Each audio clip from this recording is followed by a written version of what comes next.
Bingo. Mic check, mic check. Good. Con. Con, all praise to the Most High. First and foremost, want to give all praise, honor, and glory to the Most High God, Yahweh, Bashim Yahushai. Right, Captain Khalil back at it again. K.O.Y. Israelites in the Empire, ready to bring you some more edification, on this lovely Shabbat, man. Peace and blessings to the children out there that are scattered abroad, keeping the door until the end. We almost out of here. Jacob, we got next, right? And keep staying that faith, man. Keep it doing, man, right? Go ahead, Ken, you got it. Con. Uh,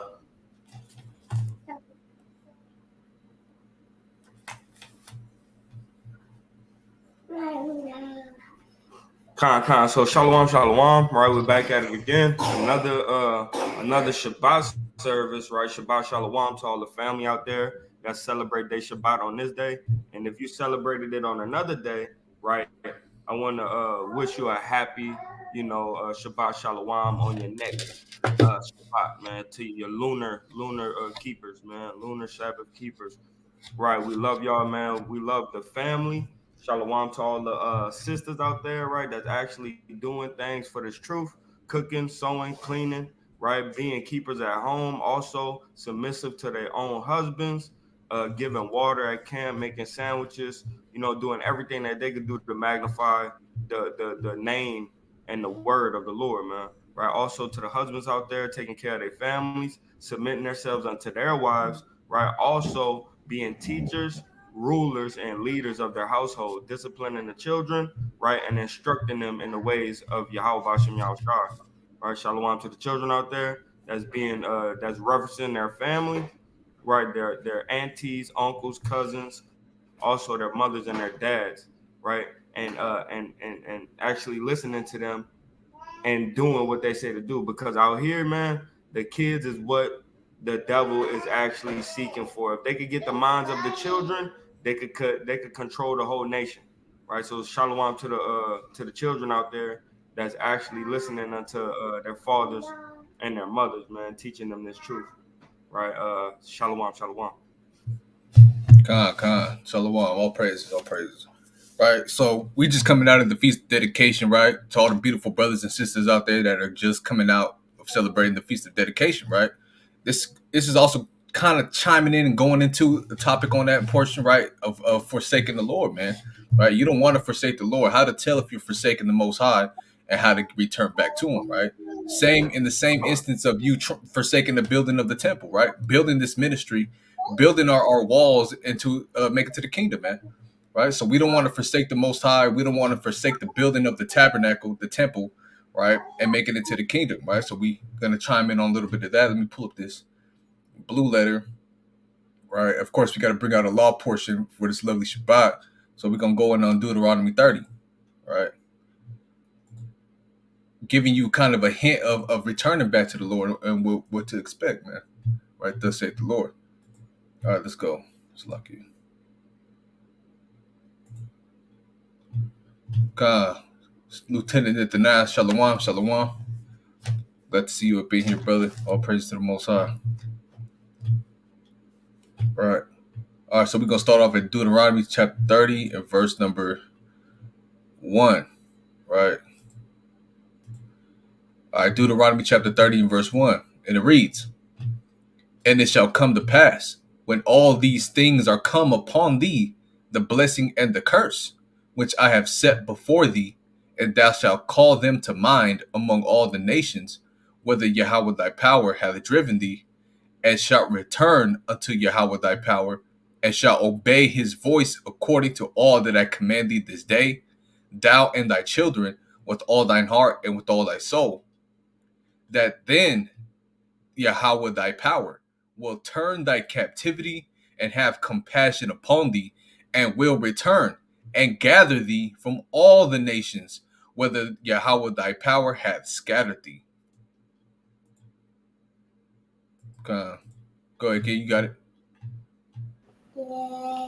So simple and plain, man. The Most High said once we come back to who we are as a people and we do the things that He commanded us to do, that he's gonna bring us back into the land, right? Let's get that. Matter of fact, in Deuteronomy chapter 4 and verse number 5. Let's get that real quick. Because the only way for us to truly be a nation is for us to abide by the same laws, right? That's how America, you become an American, because you abide by the structure, the laws of America, right? So we got to come back to the structures of the Lord for him to put us in our own land and us to abide in his law, statutes, and commandments. Get that right quick? God, it's the book of Deuteronomy, chapter 4, and verse number 5. Behold, I have taught you statutes and judgments, even as Yahweh my power commanded me, that ye should do so in the land whither you go to possess it. So whatever land we possessing, this is specifically talking about Jerusalem and the surrounding lands like like Gilead, right, Bazaar, and different lands like that that we actually occupied, being the children of Israel, right? Gad, the half tribe of Manasseh, and our other brother Reuben, right? They went to chill in Gilead. We went to inside of Jerusalem, right? Because they had many cattle. So these lands, we need to make sure that we keeping these statutes and commandments of the Most High God. Read the next verse. Verse 6. Keep therefore and do them, Uh-huh. for this is your wisdom and your understanding in the sight of the nations. So the nations are the ones that's outside of you, but you, to establish your nation, right? We have to get the wisdom and understanding that the Lord has given us as a promise and the covenant. So for us to become a mighty nation, we have to keep the law, statutes, and commandments. That way, the other nations could look in and say, okay, these people know some things. These people are healthy. These people are buff. These people know they don't deal with gout. None of them got missing hands. Everybody is in tip top shape, and we don't want to deal with these people because their dietary law is so fire that it makes them the greatest people on earth. Their ceremonial laws are so fire, it makes them the top nation upon this earth, man. So we do have to do these things and return back unto the Lord, even though we're scattered, because that's when he's gonna put us in our own land. Give me Deuteronomy 31 and 30, 31 and 31, and then I'm done. God.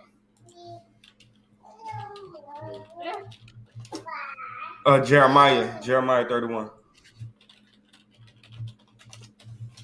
God. It's the book of Jeremiah, chapter 31, and verse number 31.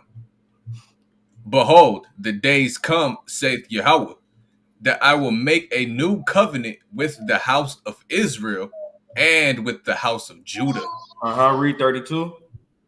Not according to the covenant that I made with their fathers in the day that I took them by the hand to bring them out of the land of Egypt, which my covenant they break, although I was an husband unto them, saith Yahweh. So this time, man, when we return back unto the Lord, He's gonna establish this new covenant to where we'll never be able to break them. Right?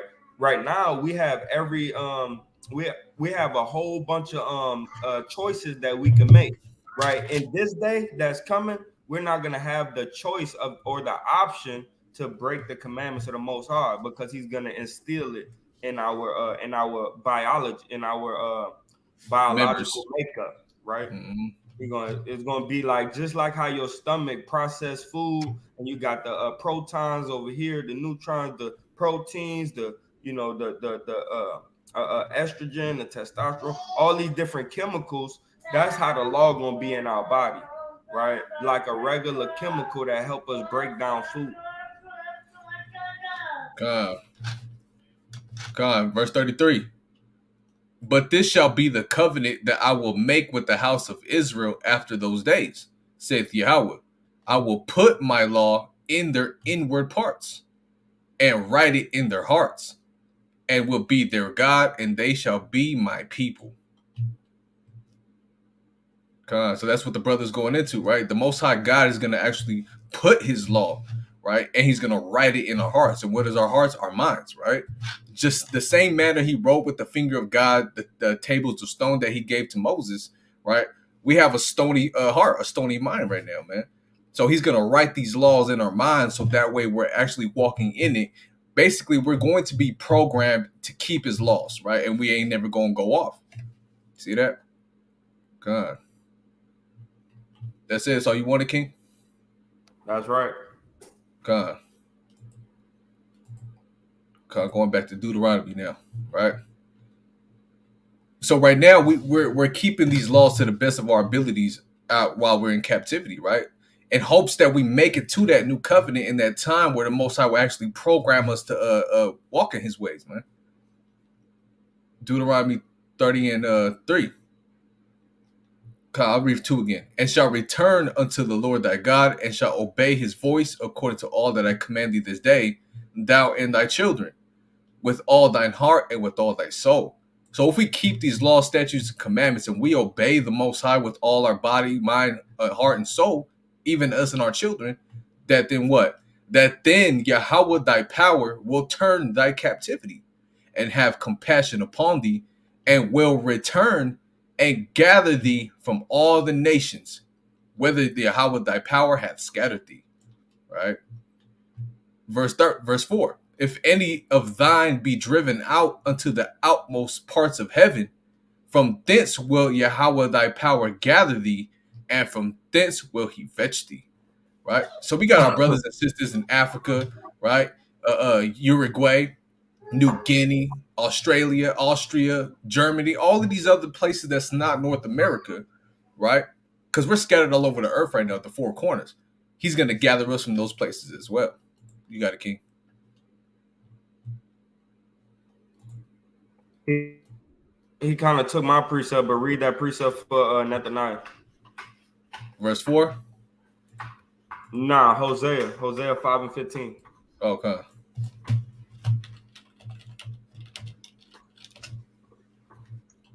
This is the book of Hosea, chapter 5 and verse 15. And it reads,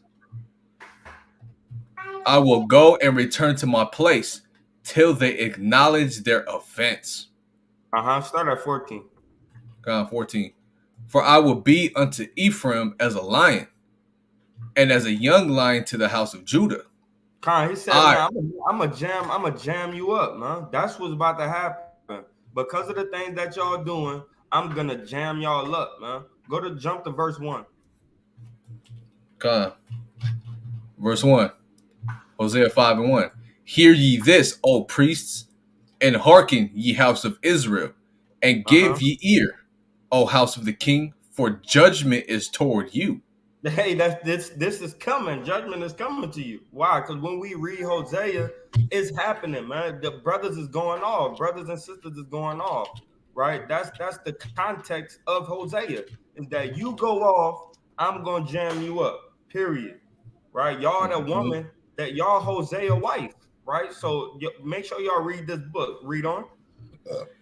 Because ye have been a snare on Mizpah, and a net spread upon Tabor. So you have been a snare on Mishpah, right? Look up that word Mishpah.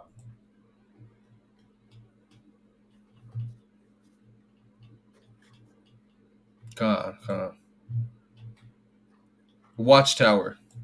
And a place in Gilead, right? You have been a snare to your brothers and sisters that's in this landmass, right? Mm-hmm. You have tripped them up. You feel what I'm saying? Benjamin. Go ahead. And the net spread upon Tabor. Let's get that. Upon Tabor, right? Get Tabor. Because this is Ephraim. This Ephraim that jammed up the Jews, right? This northern kingdom that jammed up southern kingdom, right? Yep. Connecting to Nazareth. That's where that's where the Jews are. The Levites, the Benjamites, and the Levites, the Benjamites, and the damn Judites. My bad. I'm missing y'all name, man. I couldn't even get it. Right. But go back and then jump down to verse 14, because that's part of the context, but not read verse 14. 14. For I will be unto Ephraim as a lion, As And as a lion tags something up. A lion come mhm, through, boom, wrap it up, grab the neck, flip it on his back, boom, and just hold it there until you feel what I'm saying is able to devour it. You feel me? that's So he right, gonna that's he right. gonna he gonna jam up because we just read in verse 1, to be judged, right? Or to basically to receive judgment, right? If you want to say it in New English terms, you about to receive judgment. So to Ephraim, like as a lion, go ahead. God. And as a young lion to the house of Judah. And a young lion really jams stuff up. He has no remorse, right? A young lion would jam up two gazelle if he could catch both of them in the same time. Right? A young lion gonna really jam something up. So Judah, you really gonna get it because you supposed to be the guide to Ephraim. You supposed to be teaching these brothers and sisters what to do. So I'm gonna jam you up worse. Right? Go ahead. I, even I, will tear and go away. I'm gonna rip you to shit. I'm gonna destroy you, and then I'm gonna go back away until y'all figure this thing out. Right? Go ahead. Mhm. I will take away, and none shall rescue him. Yeah, I'm gonna take away all your knowledge, wisdom, understanding, and nobody gonna be able to rescue you. Right? Go ahead.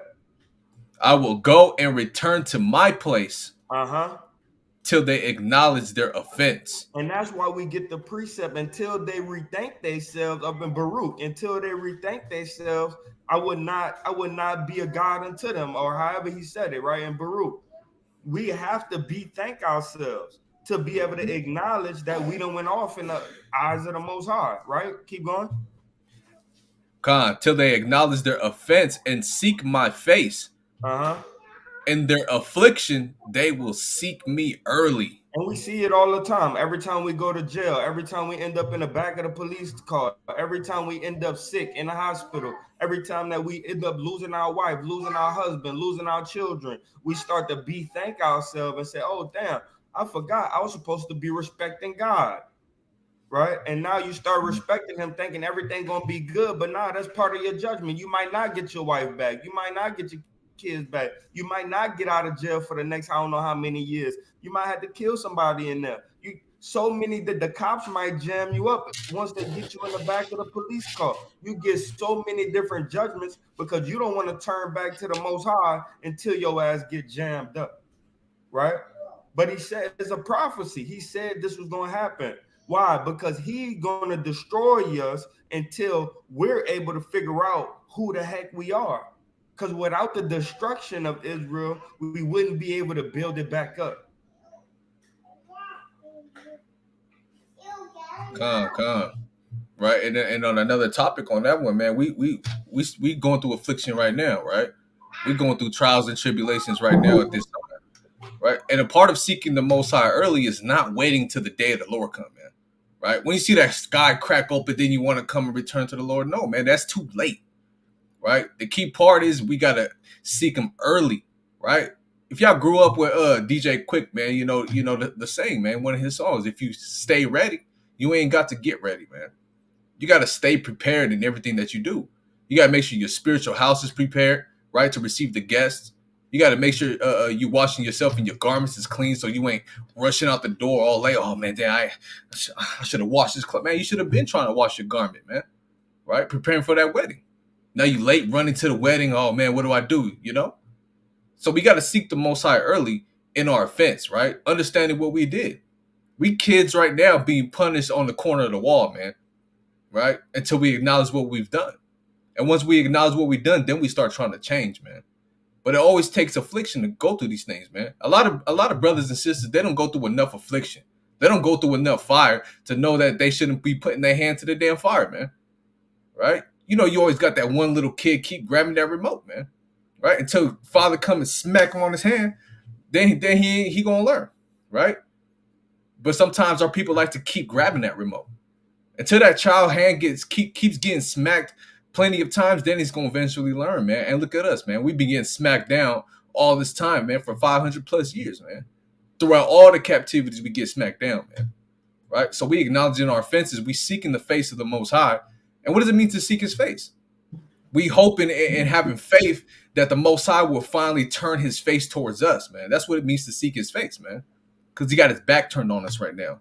You just want to kind of peek over his shoulder a little bit, like, do you recognize me? Like, look at me. I'm sorry. Like, then give you that cold shoulder, man. We tired of the cold shoulder from the Most High, man. Right? We want him to actually turn his face towards us and acknowledge us, man, in these last days. Right? Now you. Con. Let's go back Deuteronomy. Right? How much of Deuteronomy 30 you trying to read? I'm going to 31 and 6. Verse 5. And Yahweh thy power will bring thee into the land which thy fathers possessed, and shall possess it. And he will do thee good and multiply thee above thy fathers. Mm-hmm. And Yahweh thy power will circumcise thine heart, and the heart of thy seed, to love Yahweh thy power with all thine heart and with all thy soul, that thou mayest live. Mm-hmm. And Yahweh thy power will put all these curses upon thine enemies, and on them that hate thee, which persecuted thee. Right? Read on. My bad. Get Deuteronomy chapter 28 and verse number 32. Right. Let's see what type of curses he gonna put on our enemies, man. Mm-hmm. It's a That's actually a promise. That's actually part of the covenant that he's gonna turn our captivity and put these things right on these other nations. Right. Go ahead. Deuteronomy 28 and 32. Thy sons and thy daughters shall be given unto another people. Go to Isaiah chapter 14 and 1, and we're gonna come back here. Okay, let's lock you. Isaiah 14 and verse 1. Uh-huh. For Yahweh will have mercy on Jacob and will yet choose Israel and set them in their own land. Uh-huh. And the strangers shall be joined with them, and they shall cleave to the house of Jacob. Khan, that's an actual promise. Even from Deuteronomy, we see this, right? That it's a promise that this thing is gonna happen, man, right? Because in verse 5 it says, "And Yahweh thy power will bring thee into a land which thy fathers possessed, and thou shalt possess it, and he will do thee good and multiply thee above thy fathers."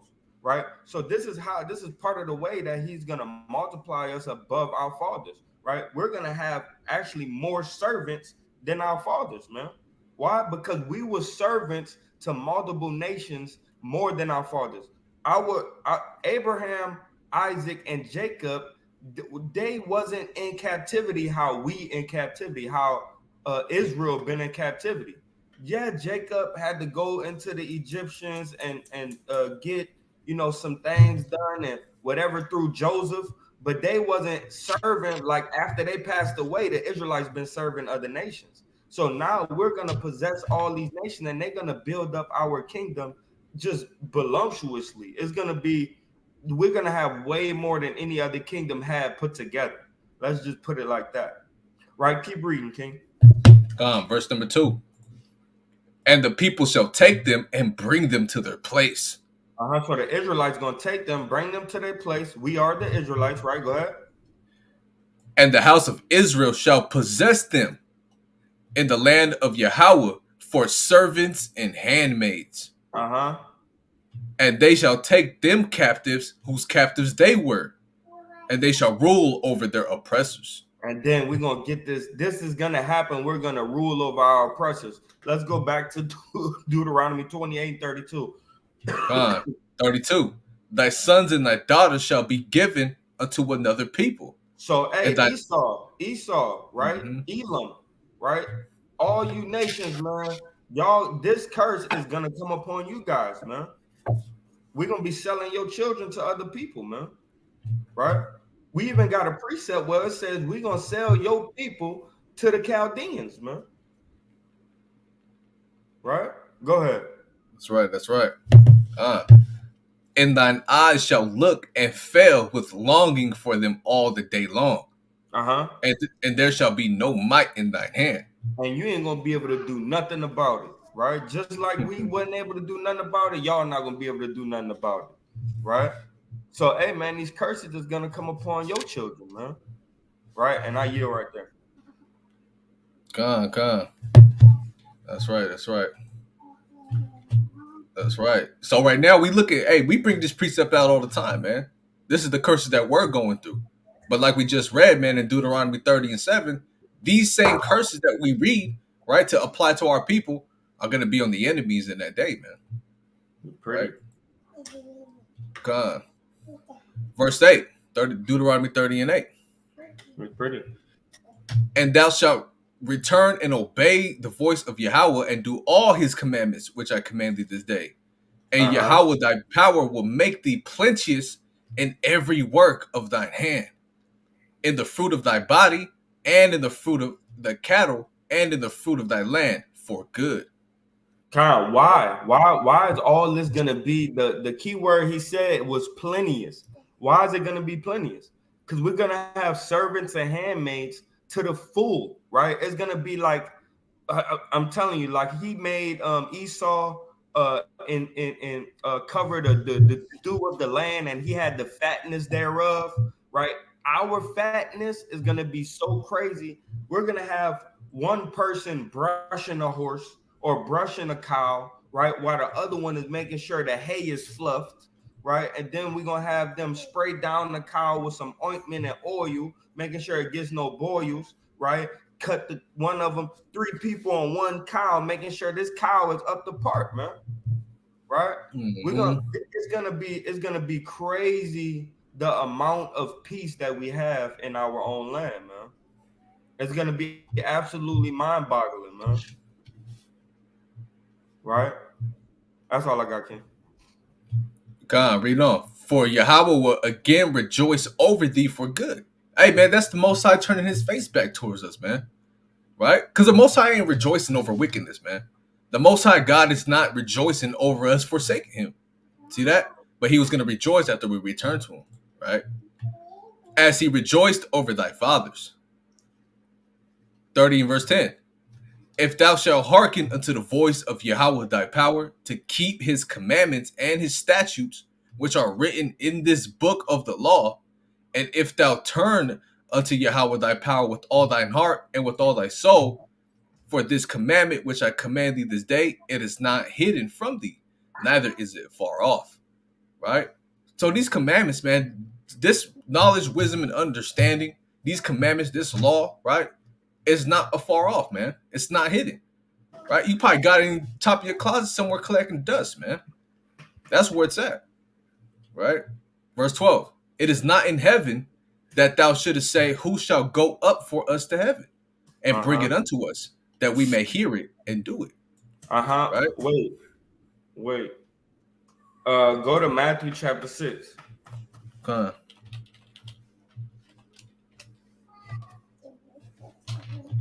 And drop down to verse 19.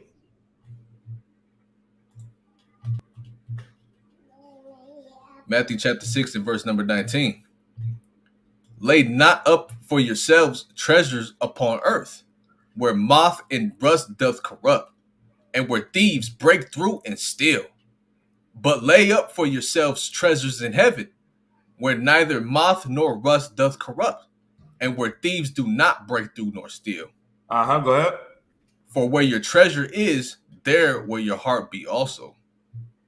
So wherever those treasures at, that's where your heart will be also, right? Get me our main precept, right? Luke 21 and verse number 17. Because the kingdom of God, right? The kingdom of heaven is within you. You have to make that thing come, right? We can't just sit around and say, okay, go ahead and bring it, Yahweh. I'm an Israelite. That's it. Mm-hmm. Let's do it. No, you know how many people know or heard that they was the Hebrews and they the Hebrew Israelites, but they ain't doing nothing that make the kingdom come, man. Right? They just sitting back, waiting, cracking and twinkling their toes, like my brother always say, man. Waiting, rubbing their belly, eating a donut with a glass of milk, waiting on the damn kingdom to come, man. You That's have right. to put in work, man. No matter you a man, woman, or child, you have to put in work so we can obtain the kingdom. Right. I brought out that precept in Matthew to my wife last night. to try to show her, okay, there's more for women to do, right? Rather than just, taking care of the husband, taking care of the kids, there's more for our women to do. There's more sacrifices for you to make for us to have more treasures in heaven, right? Oh, yeah, I Mm-hmm. said it wrong. 17 and 21. Yeah, go ahead, King. God. This is Luke chapter 17. I start at 20. And when he was demanded of the Pharisees when the kingdom of God should come, he answered them and said, the kingdom of Yahweh cometh not with observation. Neither shall they say, lo here or lo there, for behold, the kingdom of Yahweh is within you. Con. Hey, speak on that, King. God. So look, man, he was telling the Pharisees, like, you're not finna observe and walk in. Let me watch for the kingdom to come. Where's it at? Let me look over here. You can't be looking to and fro for the kingdom to come out of nowhere, man. Right? But rather what? The kingdom of Yahweh is within us, man.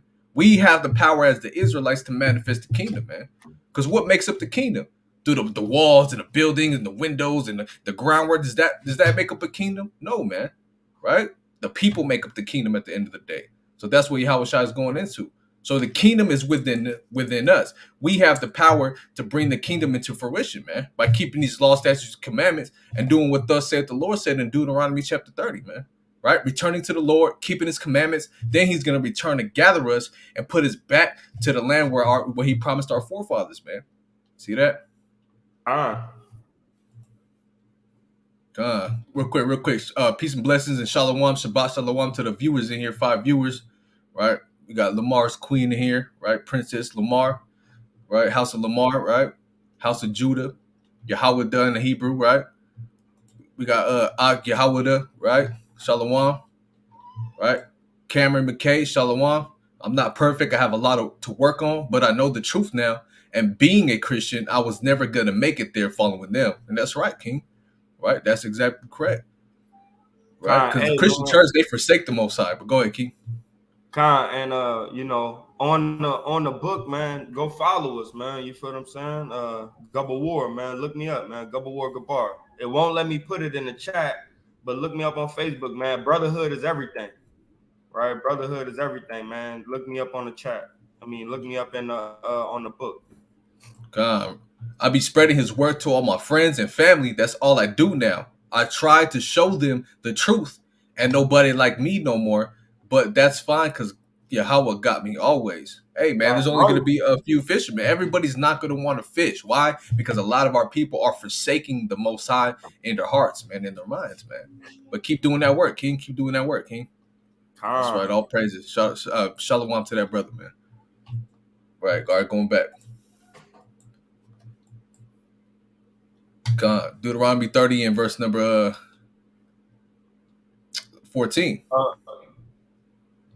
But the word is very nigh unto thee, in thy mouth and in thine heart, that thou mayest do it. Right? So, like mm-hmm. the brother, like we just brought out in Luke 17, man, the word it's distilled within us, right?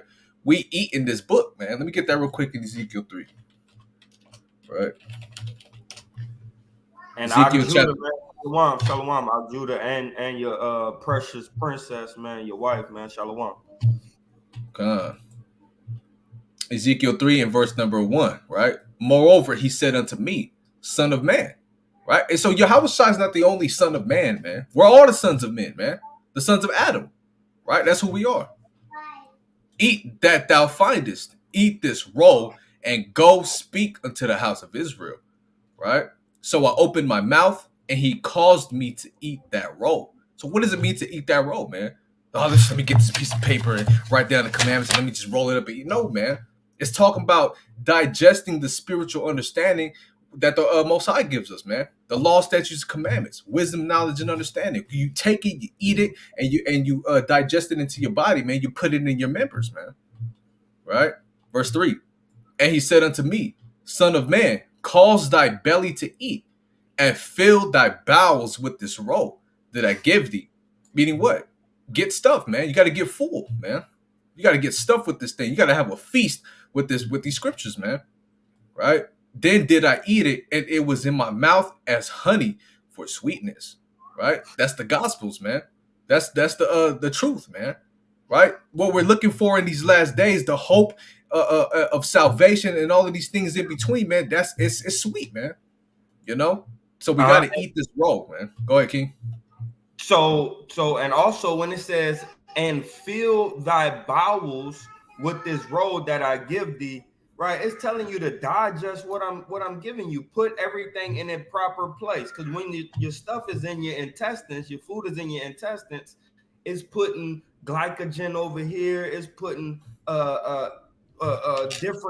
different proteins over here, oxidines over here. So your body digests things and make sure it put things in a proper place. When you eat this roll, make sure you're putting things in the proper place, man. When you're reading this scripture, make sure you're precepting this thing to get the proper understanding. Because your mind is your belly, right? And this is how you digest food. And your ears is like a palate, it's like your taste buds. You hear what's right and you go ahead and digest it and put stuff in its proper place, man. Right? And I yield right there. I know y'all seen that movie Osmosis Jones, man. You know that pill and that damn amoeba looking dude Yeah, yeah. traveling throughout the body, man. Yeah, I'm Hey, that's trying. these scriptures, man. You know, everything got a proper place, man, and a proper destination, man, to apply these things, man.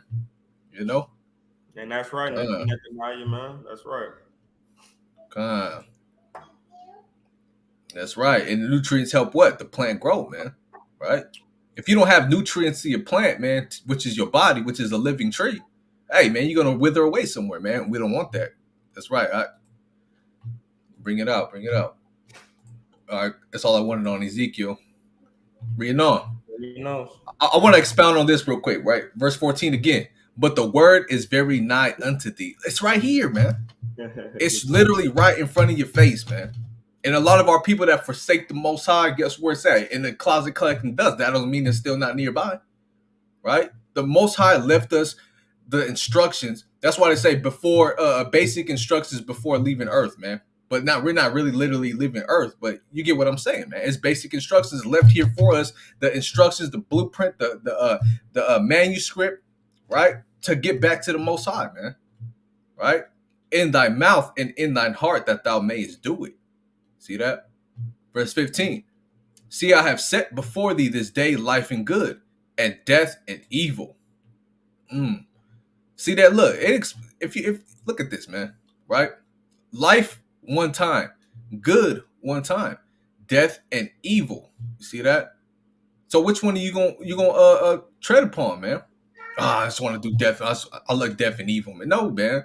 We need to have that life and it's good because we've been facing death and evil all our lives, man. For forsaking the Most High. Verse 16. Yeah, hold And on. go ahead, King. So like the brother going into, man, right now we got a choice, man. Right? We got a choice to choose to do good, man. Right? And if we choose to do well, right? Matter of fact, go get do me a favor, brother. Go get Genesis chapter 3 and verse number 12, I believe. Let me see. Let me see. Because we gotta choose, man. Abel had the choice as well, man, and he chose wrong, right? Verse 5. Um, verse no, chapter 4. Chapter 4.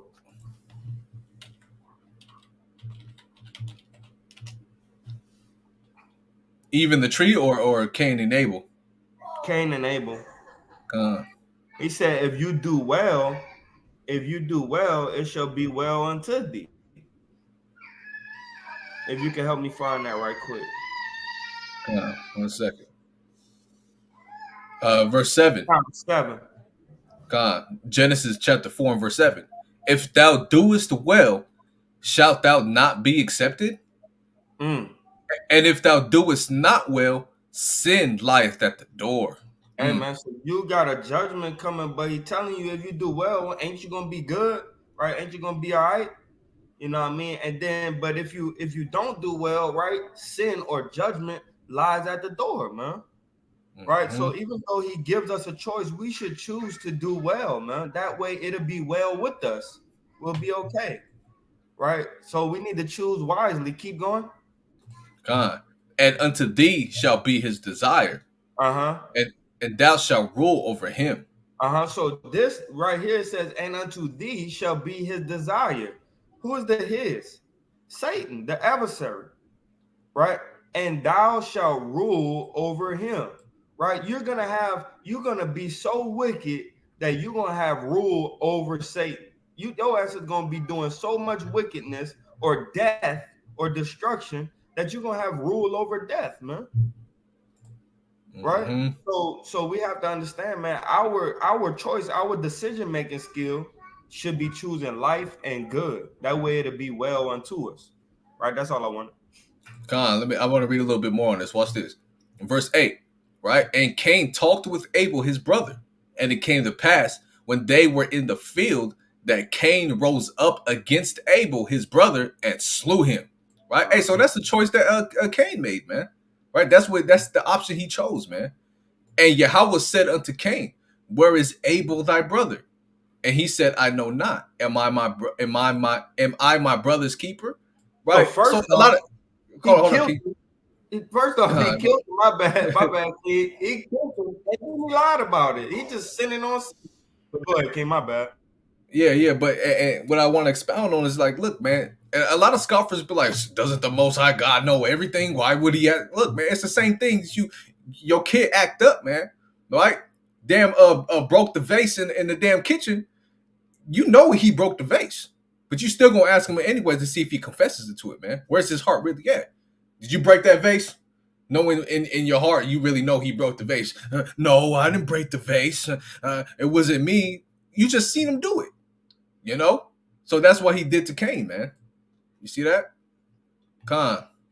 That's what I want to bring out. So hey, Cain forsook the Most High in this portion, man. You see that? Khan, going back.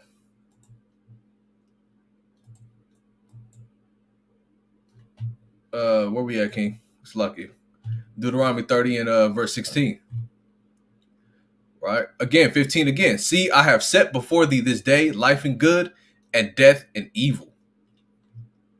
In that I command thee this day to love Yahweh thy power, to walk in his ways, and to keep his commandments, and his statutes, and his judgments, that thou mayest live and multiply. And Yahweh thy power shall bless thee in the land, whether thou goest to possess it. Right? Verse 17. But if thine heart turn away, right? If your heart forsakes the Most High, right? So that thou wilt not hear, but shall be drawn away and worship other gods and serve them, I denounce unto you this day, man, that ye shall surely perish, and that ye shall not prolong your days upon the land, whether thou passest over Jordan to go to possess it. Man, if thy heart turn away, man, watch this, man. If you be drawn away, right? Let me get this precept real quick. Right. Proverbs chapter 21, I believe. Proverbs 21 and um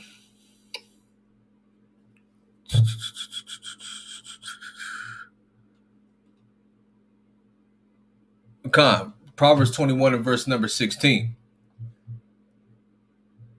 Right? It says, the man that wandereth out of the way of understanding shall remain in the congregation of the dead. Right? So if you wander out of the way of the understanding, man, right? Because the Most High will give you that spirit of understanding, man, if you keep his laws, statutes, commandments, if you make supplication to the Lord, if you really get down and serve the Most High with your heart, mind, body, and soul, the spirit of understanding is going to rest upon you, man, right? But if you wander out of that way and you start dodging, okay, the Most High trying to wake me up. Nah, I'm just gonna do what I want. You keep dodging this, what the Most High is trying to put on you. Guess what, man? You're gonna remain in the congregation of the dead, right? Meaning what? You're defiled and you're spiritually dead, man. You're not living, right? You need a spiritual awakening to come and wake you up. You see that? Now you got something on that, King, or what? I got precepts that I want to get later, so I'm kind of letting you do your thing. All right. Verse 19. I call heaven and earth to record this day against you. Mm. That I have set before you life and death, blessing and cursing. Therefore choose life, that both thou and thy seed may live. And that's a the Most High gave us a cheat code, man. He gave us the hint. He's like, look, man, I got death and life, but I recommend you choose life. So if the Most High is already telling you to choose life, man, out of the two options, right? You still gonna be, oh man, you know what? I really don't know what I'm gonna do. Damn, I love this world and everything has to offer. Hey, what are you even choosing about, man? The Most High lets you know what you should do, man. Right? To choose life. Verse 20. He basically commanded you to do good and never Uh-huh. commanded anybody to do evil. Exactly. Verse 20. That thou mayest love Yahweh thy power, and that thou mayest obey his voice, and that thou mayest cleave unto him, for he is thy life, and the length of thy days, that thou mayest dwell in the land which Yahweh sware unto thy fathers, to Abraham, to Isaac, and to Jacob, to give them. See that? Uh, The bar Yahweh will not Shemai. All that Yahweh said is what we do and hear. all that Yahweh said we will do and hear. We will hear and do. It's like you. All right. I want to just get to like verse 7, verse 8. That's where I was going. Right? Deuteronomy 31 and 1. And Moses went and spake these words unto all Israel. Right? So this is what our forefathers were taught, man. This is what was passed down to us, man, not these other nations. This is why we die at an alarming rate. This is why we go through trials and tribulations, man. Right? This is why we don't have a nation. This is why we don't have a true home right now. Because this is what was passed down unto us, man. Verse 2. And he said unto them, I am 120 years old this day. I can no more go out and come in. Also, Yahweh hath said unto me, thou shalt not go over this Jordan. Verse 3. Yahweh thy power, he will go over before thee, and he will destroy these nations from before thee, and Uh-huh. thou shalt possess them. And Joshua, right, Yahweh Shai, he will go over before thee, as Yahweh hath said. Right? Ah. Deuteronomy 31 and 4. And Yahweh shall do unto them as he did to Sihon and to Og, kings of the Amorites, and unto the land of them whom he destroyed. And Yahweh shall give them up before your face, that ye may do unto them according unto all the commandments which I have commanded you. Mm. Be strong and of a good courage, fear not, nor be afraid of them. For Yahweh thy power, he it is that doth go with thee. He will not fail thee, nor forsake thee. See that? Come. So look, man, the Most High is always going to be there for us, man. So why would you want to forsake the Most High if he wouldn't forsake us? But if you forsake the Most High, guess what? He's going to turn his back on you for a time, and he's going to make you wish you never did that, man. And we Yep. see our people doing that on a daily basis, man. We go to camp, we ask people, hey, yo, come hear a couple words, man. Nah, I don't got no time. Hey, you forsaken the Most High, right? Wanted to dwell in your fleshly deeds and your fleshly worldly desires. That's you forsaking the Most High, right? Oh man, that pork sandwich is kind of good though. Hey, maybe just this one time. Hey, you're forsaking the Most High, man. I don't want to wear them goofy looking curtains on my shirt, man. The what you call fringes, man. Hey, man, you forsaking the Most High, man. Right? And it's why our people need to understand if they're forsaking the Most High, right? How to tell if they're forsaking Yahweh in these last days, man. Because we out here trying to feed the sheep, man. Right? Con. Yield on that. All that Yahweh said we would do and hear. Con. All that Yahweh said we do and hear. So let's get into this thing, man. Right? So have you forsaken Yahweh, man? Ask yourself this question, man. All y'all in the chat right now, all y'all that's gonna tune into this video later on, ask yourself, man, have I forsaken the Lord? Am I doing the best I can to do what the Yahweh told me to do? You know, we gotta evaluate ourselves, man. Let me get that in First Corinthians. Is it First Corinthians 2 Corinthians 13, I believe. Bear with me, y'all. Trying to pull these precepts from my mind, man. Our brain exercise, Second Corinthians 13 and 5. It says, examine yourselves, whether ye be in the faith, right? Prove your own selves, know ye not your own selves, right? So you got to examine yourself, man. You got to put yourself in that mirror, really speak to yourself. Am I doing the best I can? Am I forsaking the most high? Am I leaning into my own understanding? Am I dwelling in my flesh more than I am in the spirit? Right? Am I really in this faith? Do I really believe? Right? Prove your own selves. Are you proving yourself? Are you doing spiritual exercises? Right? Are you fighting the flesh to read on a day-to-day basis, man? Right? Know ye not your own selves, right? Don't think you know everything. Don't try to justify your own self, man. Let me get that real fast, right? Job chapter 9 and verse number 20, right?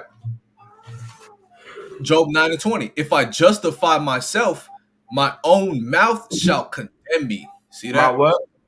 My own mouth shall condemn me. Uh, Justification. The justification is a demon, right?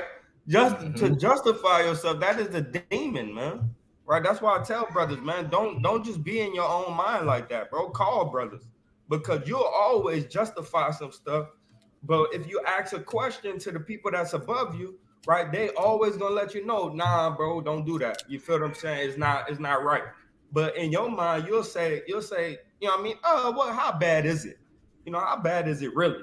That's why you still got people smoking weed, smoking cigarettes, popping pills, right? Drinking, excessive eating of edibles. You know what I mean? Because all they doing is constantly justifying themselves, man. Right? Me, right? The demon I just overcame.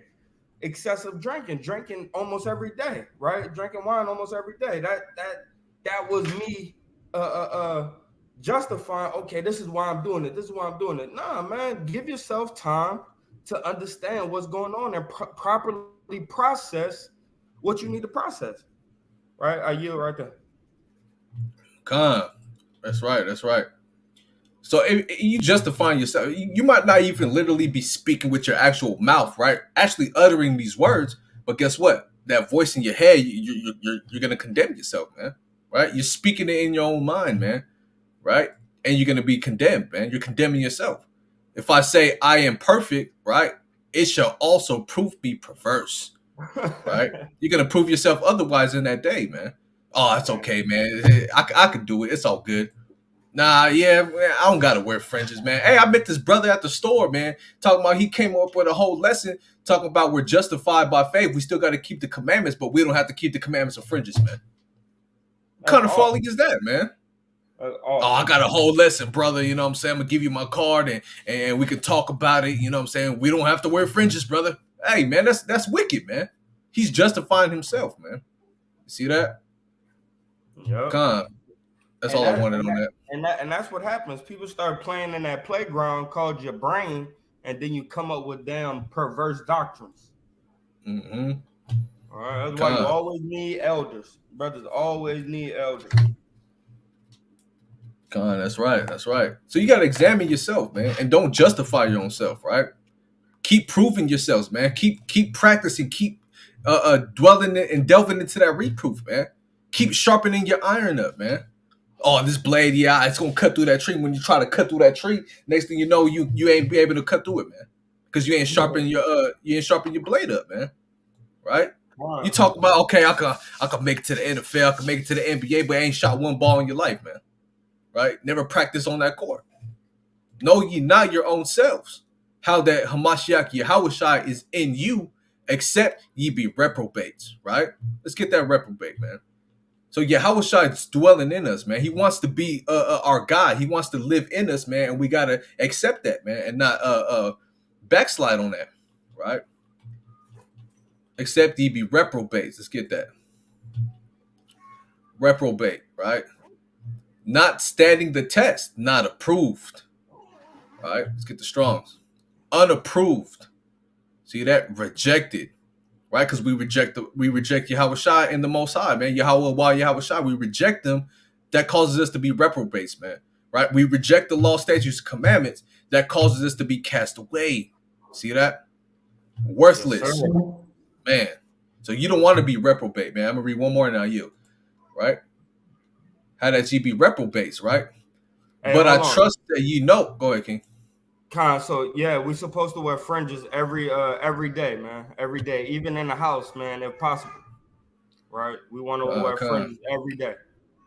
Yeah, It's yeah, like look, man. See, I got the, every day, man. It don't every matter if day. I'm sleeping, nothing, man. Like I sleep with them on, wake up, shower, put them right back on. You know, it's a thing we got to do, man. Why? Because Israel is a rebellious house, and we if we don't have these things on, man, our mind go bad. Uh huh. That's right. That's right. And crammering, right?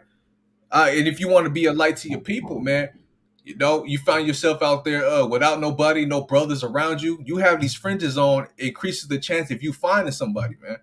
Right? Hey, Con, yo, Shalom, how you? Oh yeah, we linking up. This is how we gather together in these last days as well. It's another tool on how to do that, right? And to be yep. a light and set ourselves apart, because nobody in this world is wearing fringes, man. They all look the same, man. They're all in that same melting pot together, right? But to set ourselves apart on a physical level and spiritual level at the same time is when we wear these fringes, man. You Con, know? con. It's like that. Hey, that's my brother down there. You could be a mile away. I'm looking at shirts. Some people wear two shirts and it look like they got fringes on. And I'm looking. I'm trying to walk closer to see. Okay, nah, he ain't got no fringes on. Cool. Yeah, con. That's right. Con, I'll tap in with you on the D and just DM me on Instagram. I'll help you with that, King. Ain't no biggie, man. I'll help you get some fringes, King. All right, one more, Salaki. But I trust that ye shall know that we are not reprobates, man. Right? Mm-hmm. We gotta come to the understanding and to the best of our ability, Salaki, to not be reprobate, man, to not be worthless in the sight of Yahweh while Yahweh shot. Right? To be approved, man. See that?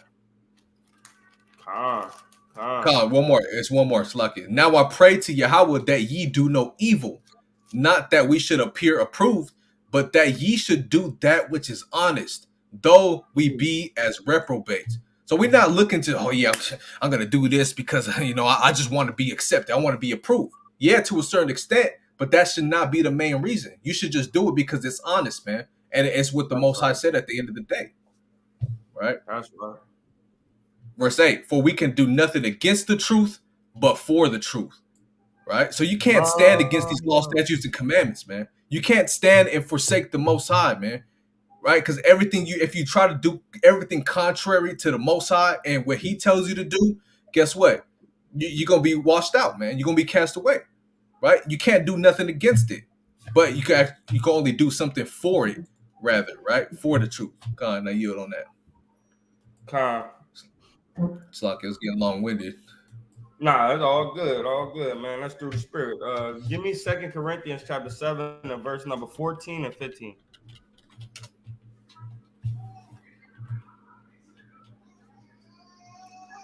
God, 2 Corinthians 7 and verse 14. For if I have boasted anything to him of you, I I am not mean, ashamed. my bad. Chronicles. Come.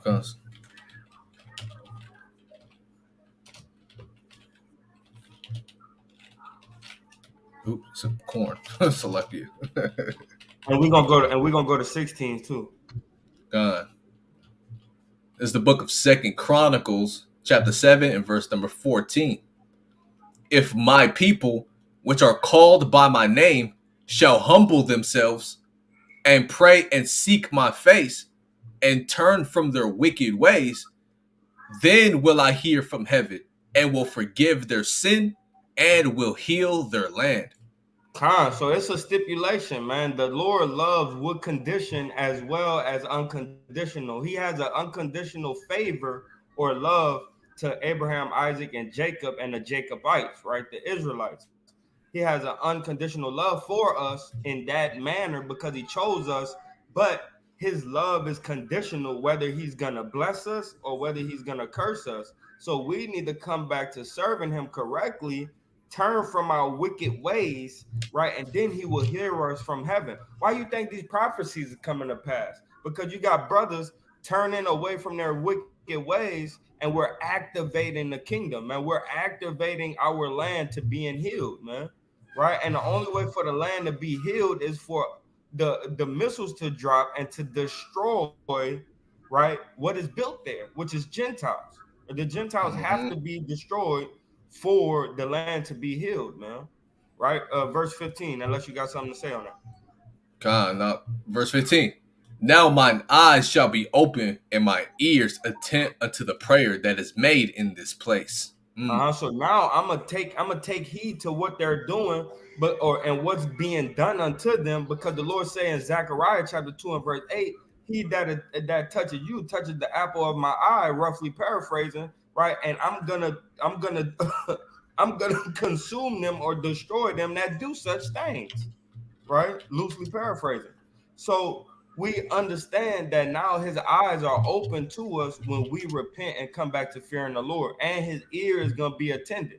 Why? Because Yahweh Shai right next to him, like, you saw that? Hey, Pops, check that out. You see what's going on with my people right there?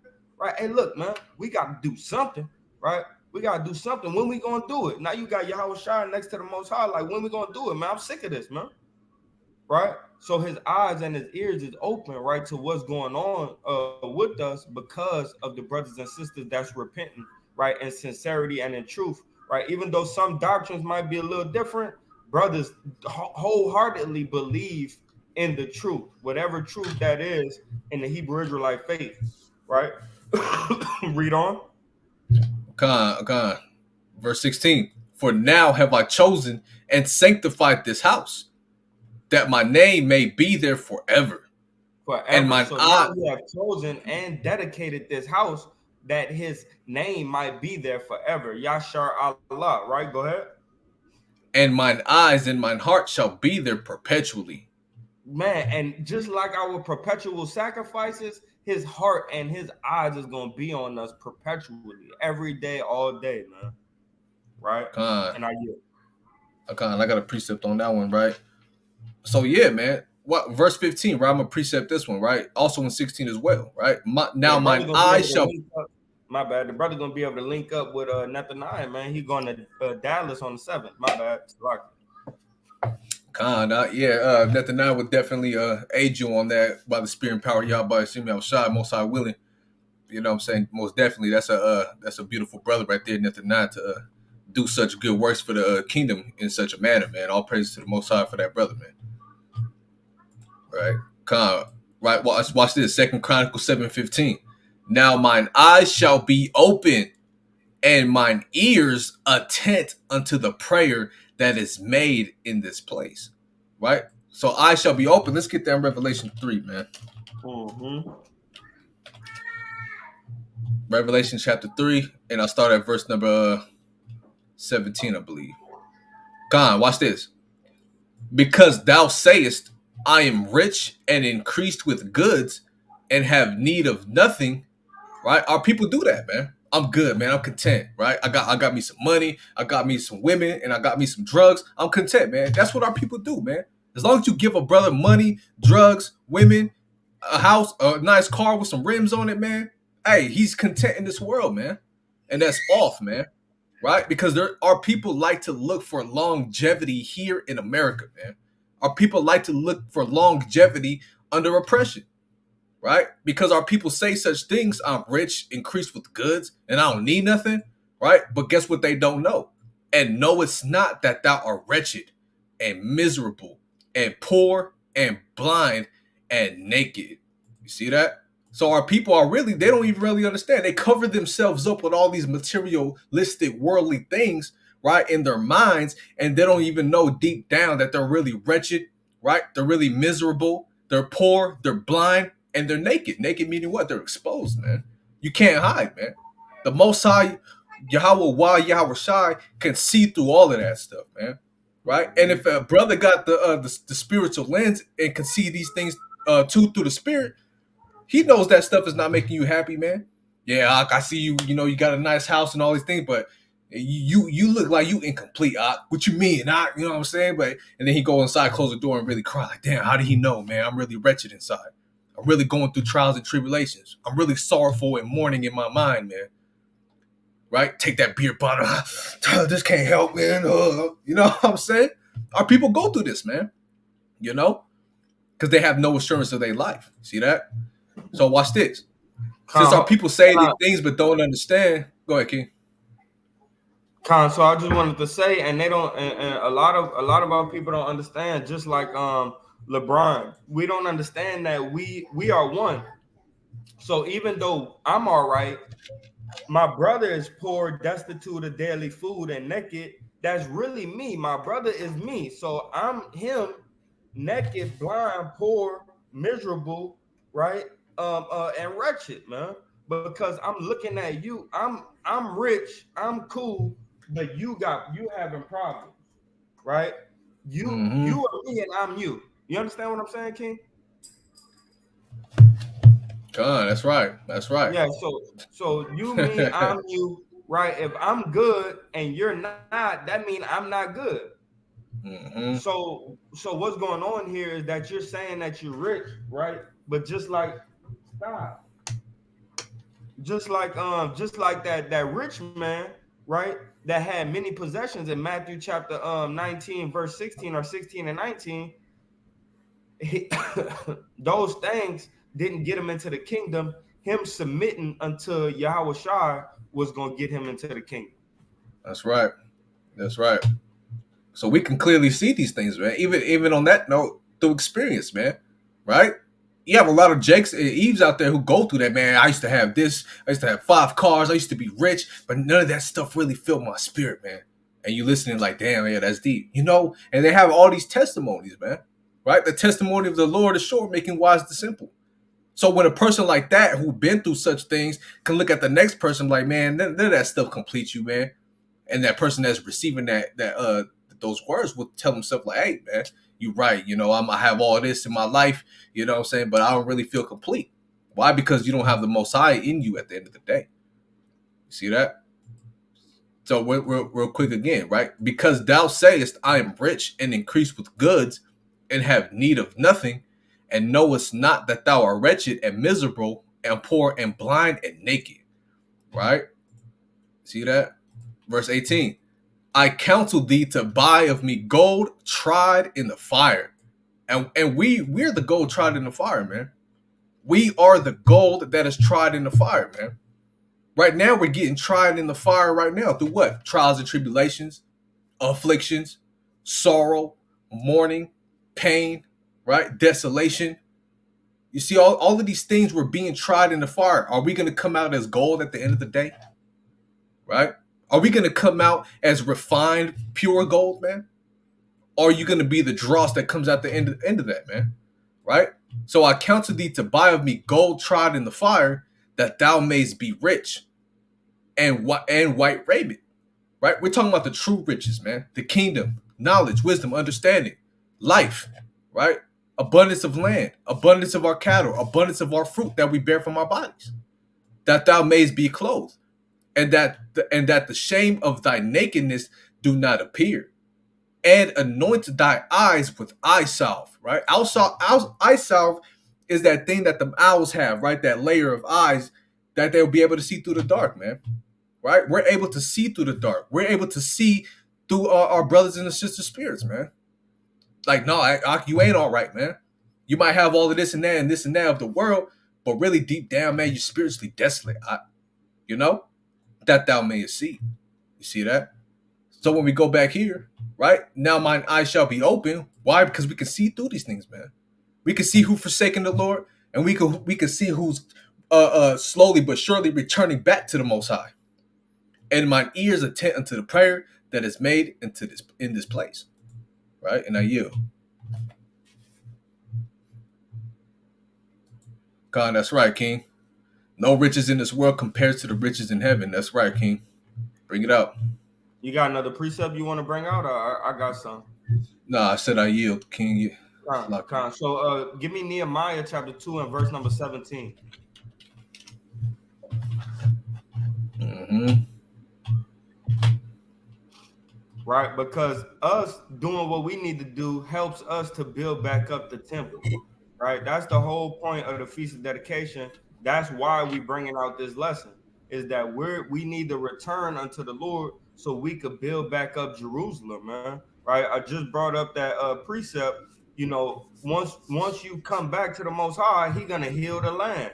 It's all about healing our land and healing our people, man. Right. So this is what Nehemiah about to go into right now. Go ahead. God. Nehemiah chapter 2 and verse 17. Then said I unto them, ye see the distress that we are in. And he's talking How to a Babylonian king, right? You see the distress that my people in, right? Go ahead. how Jerusalem lieth waste. And I'm showing you, we just look, we was riding on camelback or whatever. I just like us, we riding in a Cadillac down down Martin Luther King Drive. We could see that the city is, in shambles, right? So he telling the king, you see this going on, man. Go ahead. God. And the gates thereof are burned with fire. And everything is trodden down, and our protection is gone, man. Right? Literally and spiritually. Our wall of defense is gone, man. We accept anything right now, man. Brothers and sisters, man, some of their best friends is a pee popping, right? Is a pee popping homosexual, man. Right? Dudes and women, man, accepting that. Yeah, you go, girl. You go, girl. That's a whole man. What you talking about? You know what I mean? Our wall of defense is broken. We let anything through our door now, right? You gotta be open-minded, brother. You gotta be, man. It's a new age, a new season. No, it's not, bro. Right? Come on, man. We see that you see that our land is beat up. The gates is broke down, right? Read on. God. Come and let us build up the wall of Jerusalem, that we may be no more a reproach. Now, come on, man. Let us go move and build this up, man. My bad. So it's not talking about the king, right? It's talking about the other brothers that Nehemiah is chopping it up with, right? Uh, Go ahead. I think it's one of God. the guards that he had to explain and bring a letter to. He had to bring a letter to certain guards and stuff like that to get out of the city, right? So, but keep reading. God. Verse 18. Then I told them of the hand of my God, which was good upon me, as also the king's words that he had Uh-huh. spoken unto me. Because he And already hollered at the king, so now he's trying to get through the guard, right? So this is a guard that he's talking to in verse 17 and verse 18. This is another guard. I don't know if it's an Israelite. Seemed like it's an Israelite from verse 17, right? But keep reading. God. And they said, let us rise up and build. Uh-huh. So they strengthened their hands for this good work. And that's what we trying to do, man. We trying to tell our people, rise up, bro. Let's rise up. Keep the law, statutes, and commandments. Love one another. Love one another. Prefer one another above ourselves, right? And build up these good works, man. And do these good works, man. Right? So the only way for us to build up Jerusalem is by us building up ourselves, man. Close our minds back. Put the door up again, right? Have a gated door so you can see through and see things trying to come in, man. Right? Don't just let every train of thought into your brain, man. Like the Bible tells us, don't let every train into your house, man. Don't let every way of thinking into your brain, man. Right? Because it's gonna overthrow you. The city is gonna stay desolate, man. Your walls are gonna constantly be burnt down, man. Right? Give me Second Kings chapter 17 and 7. Unless you got a God. precept or you want to comment. Yeah. Just hold that real quick. I want to expound a little bit on verse 19. Right? Con. God. So they strengthened their hands for this good work. Verse 19. But when Sanballat the Horonite and Tobiah the servant, the Ammonite, and Geshem the Arabian heard it, they laughed us to scorn, right? Uh-huh. And despised us and said, what is this thing that ye do? Will ye rebel against the king? Right? So Mm-hmm. that's these other nations, man. Right? When we were over there trying to build the temple back up, man, after we came out of captivity, right? We have these other nations, these heathens trying to go, oh man, scorning us, man, right? Scoffing around. All that Hebrew Israelite stuff, man. Like, you wear them fringes things on your clothes, man. Like, man, don't. What is this thing you're doing? trying to turn and pollute our people's minds into turning away from the spiritual temple that we're building, man. Oh, don't do that, man. I heard about them, man. Trying to pollute our brains so that way we can forsake the Lord, man, and not do what the Lord said do, man. Right? To put in our spirits. So you got to watch out for these other nations that's trying to turn you contrary to the building of the temple. See that? Oh, don't do that, man. I heard they're on the ADL list. I heard that they hate everybody, man. Right? The black Hebrew Israelites, right? And they laughing at us, man. And if you were weak minded, you're gonna take heed to such things, man. Right? You gotta stay 10 toes down in this thing and not let these other nations come and turn you away, man. Right? We building the temple for our salvation. Because these same enemies, Sambalat, Tobiah, and Geshem, man, right? They're over here trying to tear our nation down, man, because these people do not want us to rebuild our temple again. They don't want us to make it back to the kingdom. Why? Because they want to stay in power, man. They want to keep us under subjection and persecution, man. But to hell with them, we're going to do what thus saith the Lord says and return to him pursuant to Deuteronomy chapter 30, man. That's Right? right. Now you. And I wanted to add on to that too.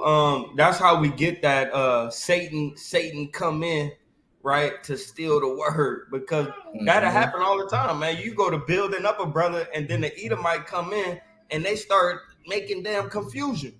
You know what I mean? And then now you gotta figure out if you're gonna cut the Edomite and lose the fish, or if you're gonna keep the fish and then lose the fish by the Edomite scoffing. You know what I mean? Like, so Mm-hmm. it's a crazy tug of war, because once we get the understanding, and we trying to teach the understanding to our people, like the brother going into, right, that you got these damn heathens saying, so you gonna teach y'all the Israelites, when we see that the Jewish people over there in the land and they the Israelites, and we got to constantly break down other strongholds while we trying to build up our walls, man. Mm-hmm. And you got a lot of our people are thinking that the Israelis are the actual people of the book, man. I've been seeing all these prophecies and so-called prophecies on damn Instagram, man. And I got people in the comments saying these are God's chosen people. The prophecy said that this would happen. No, man. You know, you turned Not at away, all. man, from the truth. But you Not got at a king. all, You got a king. You man. said First Kings what? Second Kings chapter Second 17 and Kings. 7. God. Right. So again, man, this is how you tell. This is how to tell if you forsaken the Lord, man. Right, and how to return back.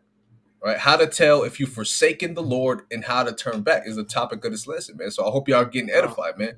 Keep bearing with us on this boat, and we're gonna keep diving deep into this thing, man. con, Right.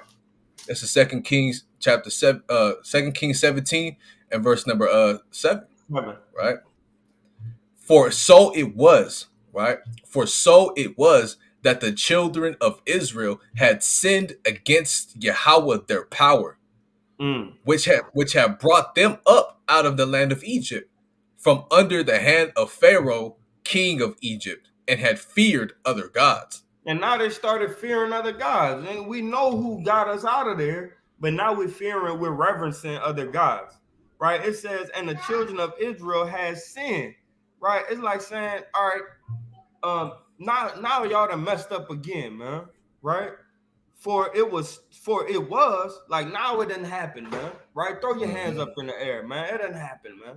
Like, Israel then damn sinned against their God again and started fearing other gods that are no gods, man. Right? So we need to Mm-hmm. understand that when we don't listen to the Most High and we do these other things and get wrapped up into these other belief systems and ideologies, right? Like the doctrine that comes with Caesar Borgia, we jam up ourselves and we start fearing the wrong God, respecting the wrong God, man. Right? So Mm-hmm. keep going, King. Come. Verse 8. And walked in the statutes, Slakia, right, from under the hand of Pharaoh, king of Egypt, and feared other gods, and walked in the statutes of the heathen, On the statues of the what? of the heathen. Man, so we gotta come out of this thing, man. No more Christmas, no more Thanksgiving, no more Halloween, right? No more secrecy, right, between husband and wife, that they damn celebrating these other pagan holidays because they family feel like it, man. Right? Mm-hmm. It's because of the kids, man. We don't want to take away this from the kids, man. Right? all these damn justifications that we read about earlier, man. If you justify yourself, man, you're gonna prove yourself to be perverse, man. Right? Mm-hmm. You end Bring it up out. becoming a pure pervert, man. Right? go, Bring it out, King. go Right? ahead, keep. And, and walked in the statutes of the heathen, whom Yahweh cast out from before the children of Israel. I'd cast them Eh, out so y'all wouldn't deal with these people, and you go over there and deal with them anyway. You go walking down the block for no reason, staggering, boom, boom, boom, boom, boom, trying to find a new way, boom, boom, boom, boom. God. You know what I mean? And you finally made it to this other nation that I got away from you, so you didn't have to follow them. Uh-huh. That's right. That's how stupid Israel is. We start walking down the block with a bottle. You know, oh yeah, hey, Uh-huh. and now we jammed up, being like the Nigga heathen, jammed man. up. God. I'm not going to Right? celebrate Fourth of July, but I'm gonna go out there and drink and watch the fireworks. Nigga, hold up a second. Don't do that. Mm-hmm. Go Need some ahead. eye salve. I need some eye salve in his eyes, man. And and of the kings of Israel, which they had made. uh, go ahead. Verse 9. And the children of Israel did secretly those things that were not right against Yahweh their power. And that's what I just was talking about, man. You have certain people, right, in your family, right, especially the people that you're leading. They go behind your back. Even your children, once they get to a certain age, man, they go to school and they like, hey, Merry Christmas, hey, happy whatever, boom, boom, happy Friday, Monday, Saturday, yeah, and everything that they taught at home, they're now secretly doing the opposite in school, right? Mm-hmm. And we have to pay attention to this individually, right? That's why in our 12 stones it tells us a soldier knows how to be solitary, right? You have to train up your children to be solitary, your wife to be solitary, yourself to be solitary, right? To where Let's when get that. you Let's get have Salaki, let's get that real quick, that definition. Salaki King. Solitary, right, right? you good. Khan. Done or existing alone. Mm. Khan. So you need to know how to exist alone. You need to know how to keep these law, statutes, and commandments on your own, man, without people looking at you. Khan, real quick. Lonely, companionless, unaccompanied by oneself or by itself. Khan. Khan. Solitary confinement, man. Salaki King, I just wanted to bring that up real fast. Salaki. Kind no, that was perfect. It actually helped a lot, man, to people who might not know what solitary is, man. Right? They just heard the word but never actually looked into it. So it says, and the children of Israel did secretly those things that were not right against Yahweh, your power, man. Right? And you'll see people do that, man. They'll step outside, boom, have a conversation with whoever, boom, and you just feel that something is wrong. You feel what I'm saying? That Mm-hmm. something ain't right, and those things that we justify within ourselves instead of asking questions. We justify ourselves. Oh, it's not bad to go drive around the hood and go see the Christmas lights. It's not bad. We're just looking at lights, right? No, but you're getting into that other spirit, right? Keep reading, King. We're gonna go to 11. Khan. And they built them high places in all their cities, from the tower of the watchman to the fenced city. Good job, Lonnie. And they set them up images and groves in every high hill, and under every green tree. And that's how y'all gonna get jammed up, man. Right? Because you think because you put it under a bushel, right? You got it in your house, but it ain't in front of your door. You got it in the house under the bed. You think it's cool, you know what I mean? Because it's not seen, right? But the Lord looks into your secret parts, man, to figure you out, man. Right? To prove you, to make sure that you're of his stock or not, man. That's why he said these olive branches that was one natural have become what they call wild olive Wild, trees, wild. man. Yep. Mm-hmm. Yeah, so it's because your mind is bad. You like, I ain't serving it, but I'm gonna keep it close, right? I ain't wearing the cross, but I just put it in my drawer under the clothes, just in case they wrong about the doctrine that they push. You know what I mean? No, man. Right? No, you gotta take heed to your bad brain, man. I just was talking to another brother. He was like, "Yeah, my wife this year, because I threw out the tree last year, this year she brought a small Christmas tree and put it on the table with the lights and everything." Like I took that and I threw that up the street too, man. Right? Because we don't need to be serving these things, man. And they set up them images and groves in every high hill where other people can't see, and under every green tree where you cannot see. Now read on. Read on real quick. I gotta handle something real fast. Salaki King. I'm Verse highlighting for you. 11. And verse 11. And it says, and there they burnt incense in all high places, as did the heathen whom Yahweh carried away before them, and wrought wicked things to provoke Yahweh to anger. And that's what we did, man. We went following the heathen, man. Things look good, right? Like I was telling the brothers, and we're gonna go into it in Proverbs chapter 7. Like I was telling the brother, the nations, they entice us with what they know works, man.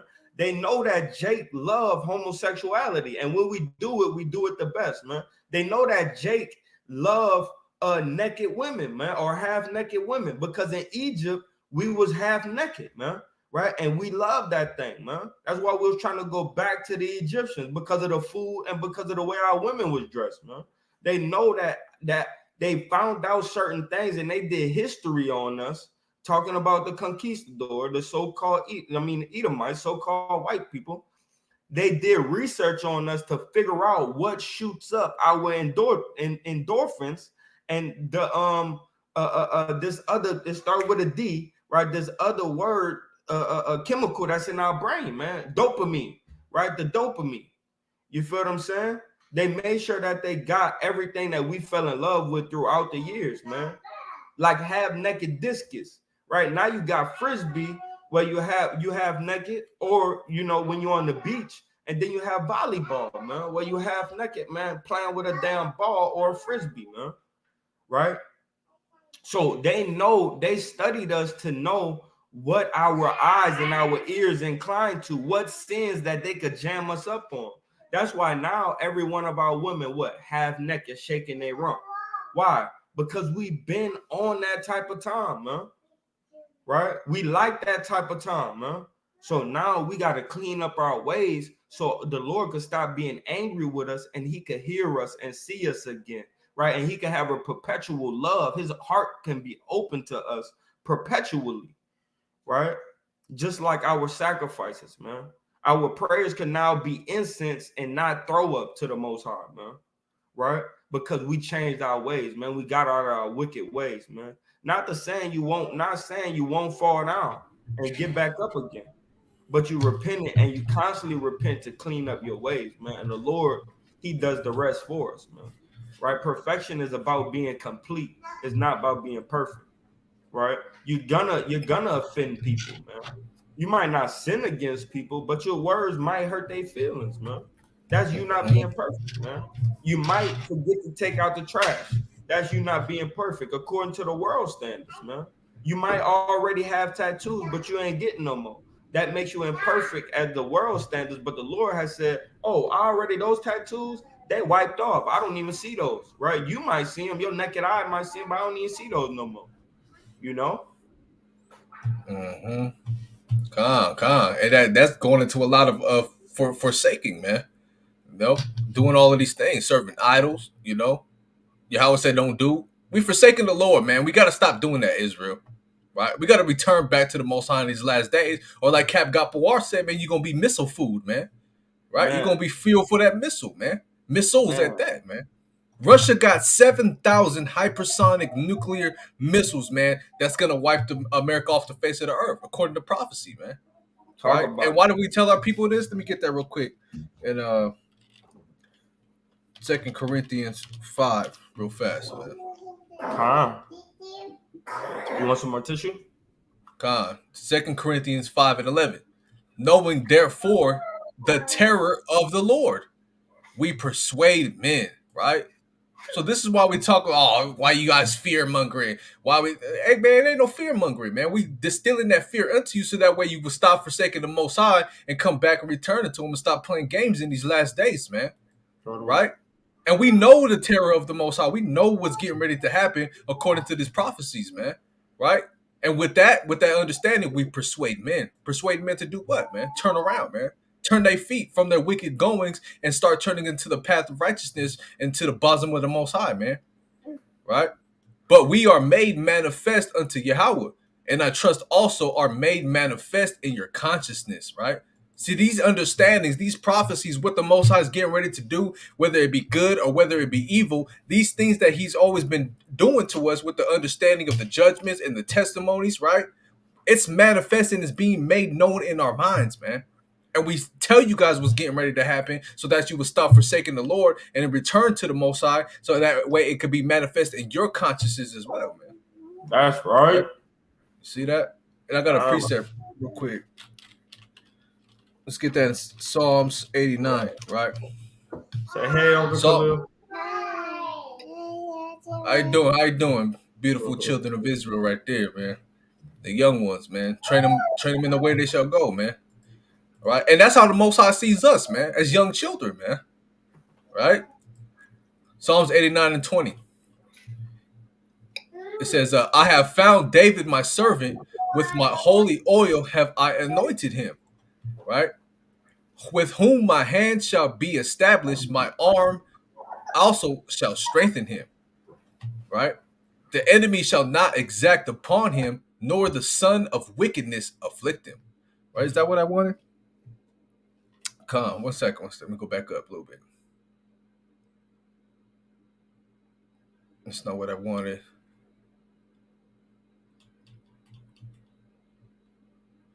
Yeah, come.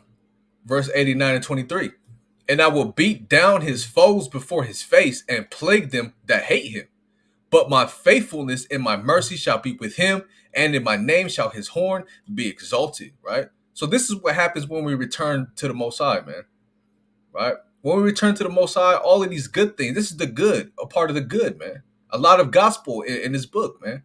This is why we got to study to show ourselves approved, study what the Most High has for us, right? Understand that this book, this Bible, right, is a collection and compilation of different records, man, that our forefathers wrote, man, and we need to take heed to it. See that? I got one more precept. On the contrary, and then I'll yield. Time. Yahweh. Jonah.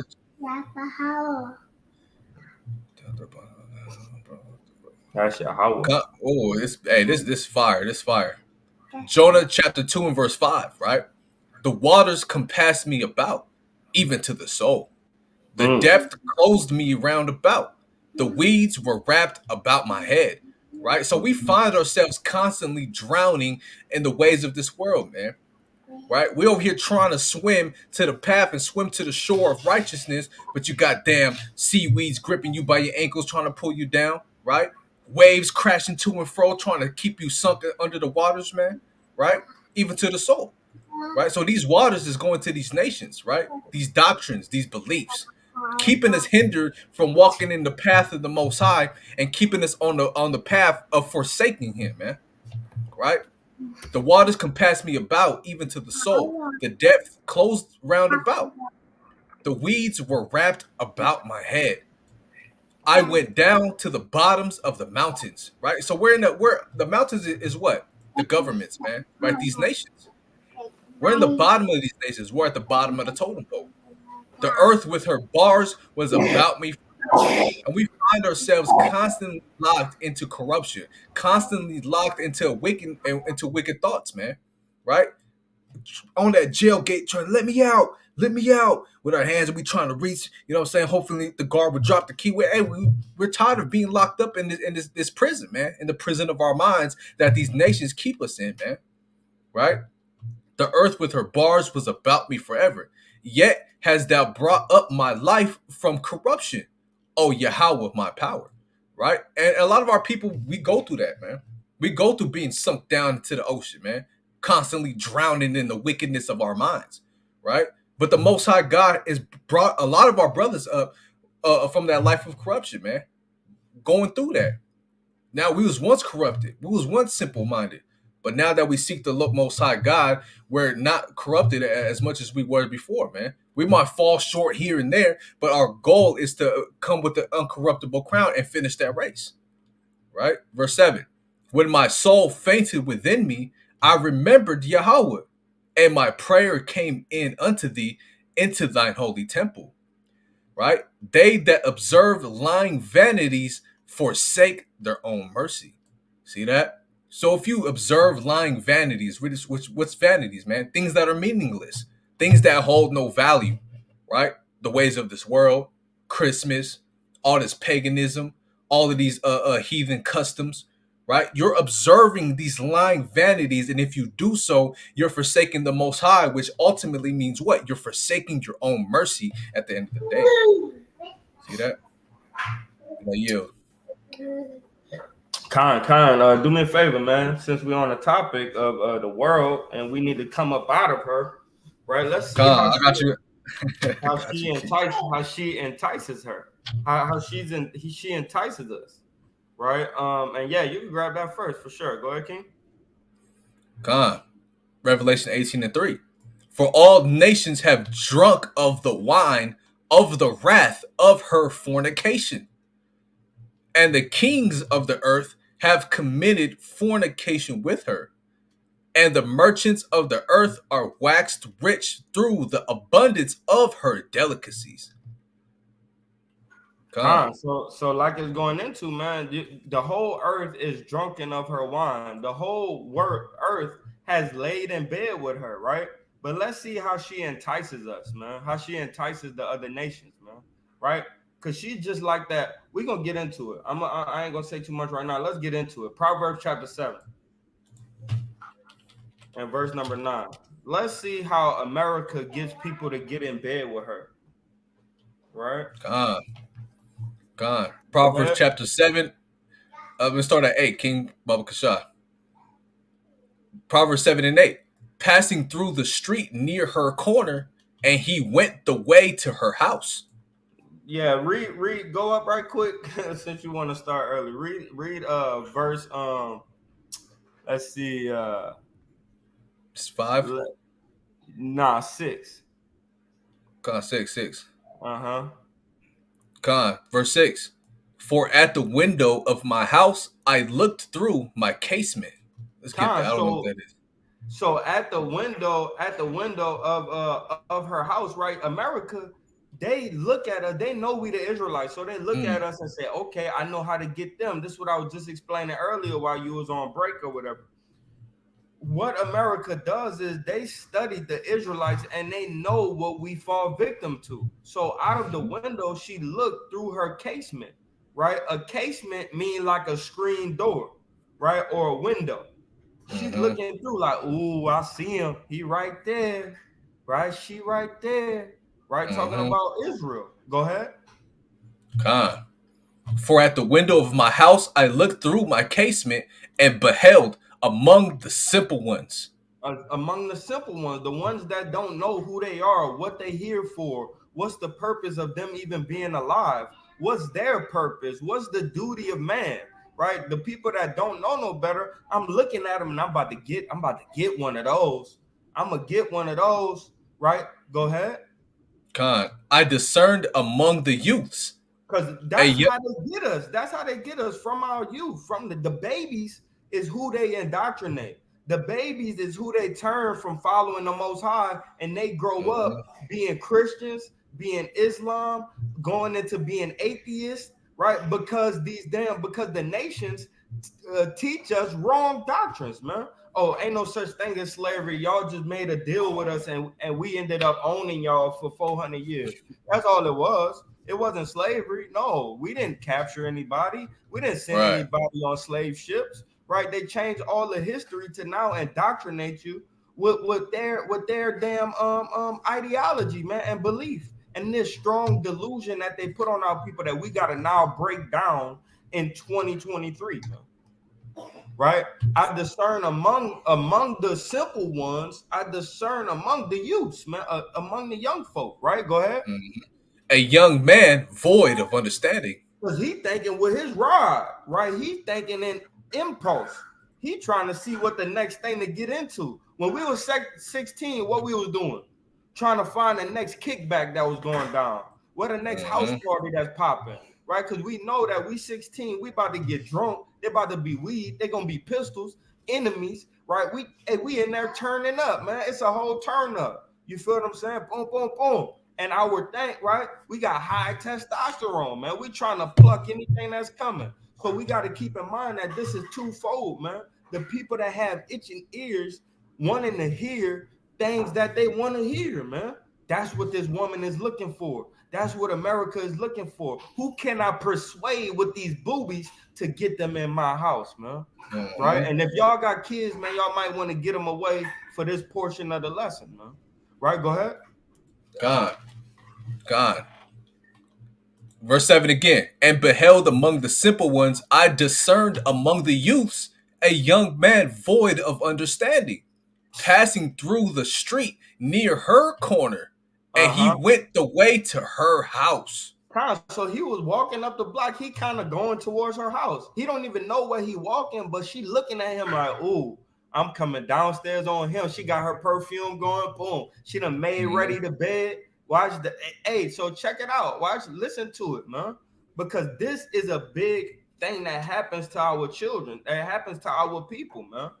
We get beguiled by the beauty of the American dream, man.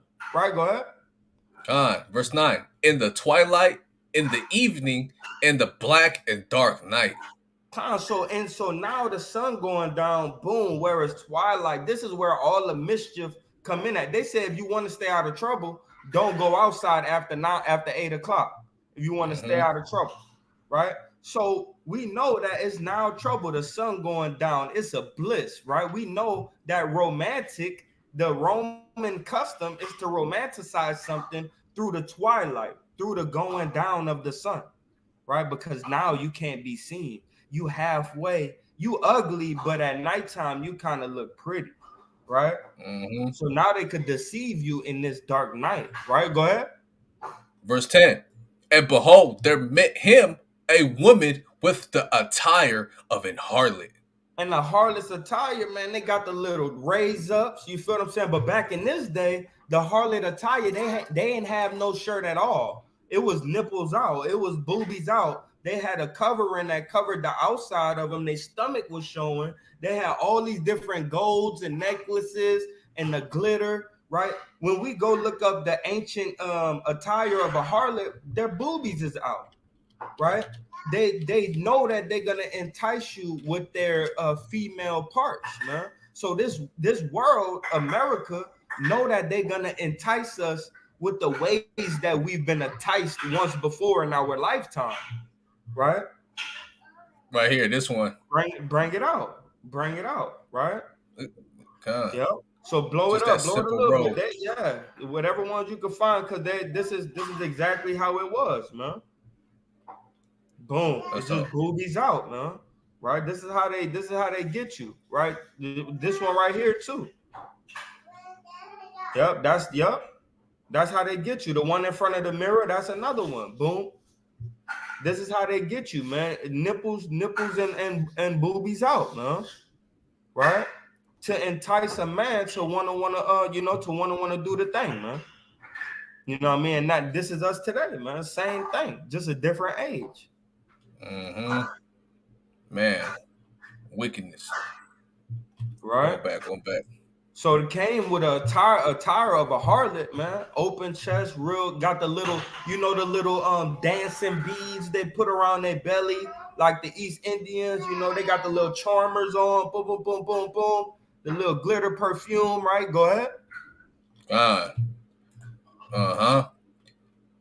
And behold, there met him a woman with the attire of an harlot and subtle of heart. And subtle of heart, man. So she was able to subtile, like really, she's a woman that's hypergamous. They know how to do things, right? They come up and they walk a certain way, they hips sway a certain way. right? And they kind of get you with their walk before they even come up to you, man. The way my wife Mm-hmm. got me was because I liked the way that she walked, right? We was doing security. I liked the way she walked. This woman got the same idea, man. Right? I'm gonna come to him, and I know he gonna want this. Right? Go ahead. Mm-hmm. Gone. And that's America. I know you gonna want this. Gone. Verse 11. She is loud and stubborn. Her feet abide not in her house. This is a woman, a type of woman that always create problems so she could leave, boom, and go do whatever the hell she want in the dark, man. Right? This a woman, right, that's loud and stubborn. She don't want to listen to what her husband tell her to do because you can't control me. Right? This is America, man. She's loud. She's all over the place. Every TV screen sees the doctrine of America and they want to be like them. She's influencing Baghdad to be LGBTQPQ, right? She's influencing Iraq, man, Iran, right? Damn, every place, man. Russia is the only one that's like, bro, y'all try me if y'all want to follow the ways of Babylon, and I'ma jam you up, man. Right? But Mm-hmm. everybody else is getting into her harlotry, man. Right? Even China, man. Right? So this Gone. this woman is loud and stubborn, and she abide not in her house. There's embassies of America in every damn nation. How does woman get in every nation? Because she abide not in her house, man. Right? Go ahead. Gone. Gone. Right? Now she is without. Now in the streets and lieth in wait at every corner. And look, man, and now she on every corner. Let me see the next one I could get, man. Right? Let me see the next one, man. I'm constantly trying to get you, man. Right? Mm-hmm. So Gone. Gone. we know how this woman operate, man. In harlotry, man. Right? That Right, old right on the thing, man. corner. It bit get a little bit, man. Right? I want That's that right. old thing back. You understand? No, man. Right? We need to come out of this. Right? That's right. That's right. And just to catch y'all up, man. Just in case y'all falling off a little bit, which I don't think you are. But the same way a woman does this to entice a man to bring her to her bring that man to his knees.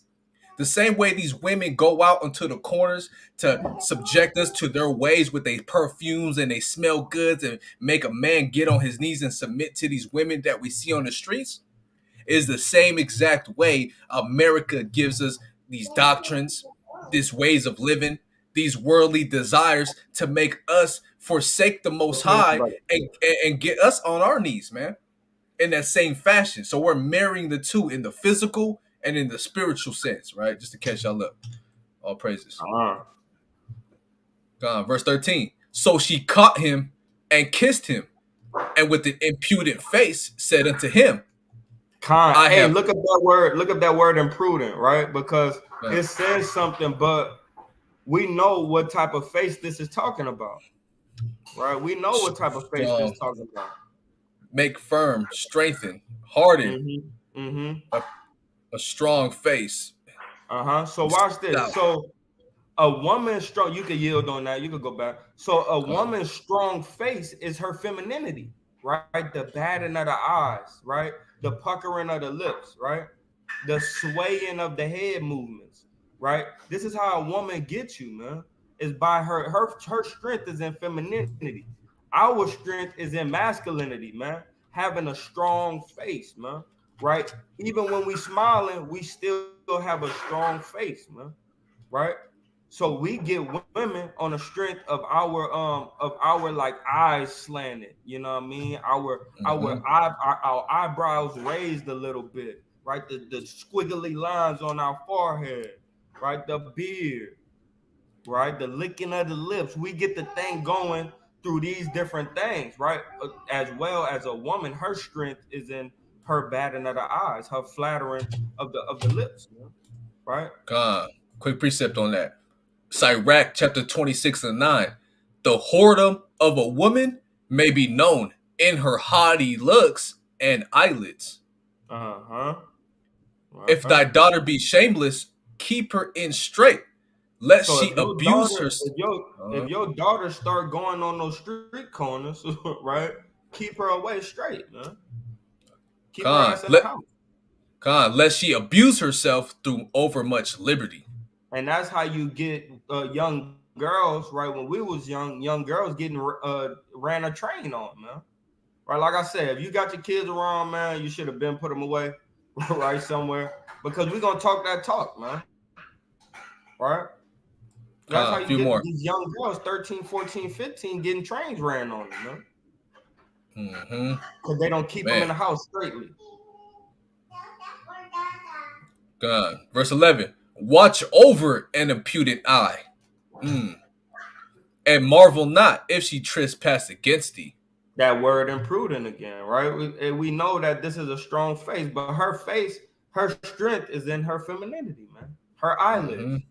right? Her smell goods, her persuasiveness, the boobies, the way she moves, the walk, the heels, stilettos, you know.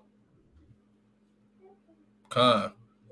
Verse 12. She will open her mouth as a thirsty traveler. Right? When she hath found a fountain and drink of every water near her. So she But gonna so the thing is that now she's gonna flatter her way into your bosom, right? Let's say it like that. She's gonna follow. She's gonna make her way into your bosom, huh? Right? Through the eyes, through the talk, through the smells, through the clothing, through the swaying of the hips, right? She's gonna make her way into your bosom, man. Go ahead. Con. By every hedge will she sit down. It's like by every hedge will she sit down and open her quiver against every arrow. She gonna bend it over, bust it open for me. Bend it over, but she gonna bust that thing open, man. Right? Hmm. For every other man. Why? Because this is how she feels fulfilled, man. If I could get multiple men to commit adultery and get put to death like me, then hey, man, I'm good. Long as 10 of y'all come with me, I'm cool. Right? That's a whorish woman, man. Right? Try to break you as much as as much as she's broken, man. Right? Hmm. God, that's Put right. evil spirits on you because evil spirits is in her. Right? Go ahead. God, reading on. Again, so she caught him and kissed him, and with an impudent face said unto him, I have peace offerings with me. This day have I paid my vows.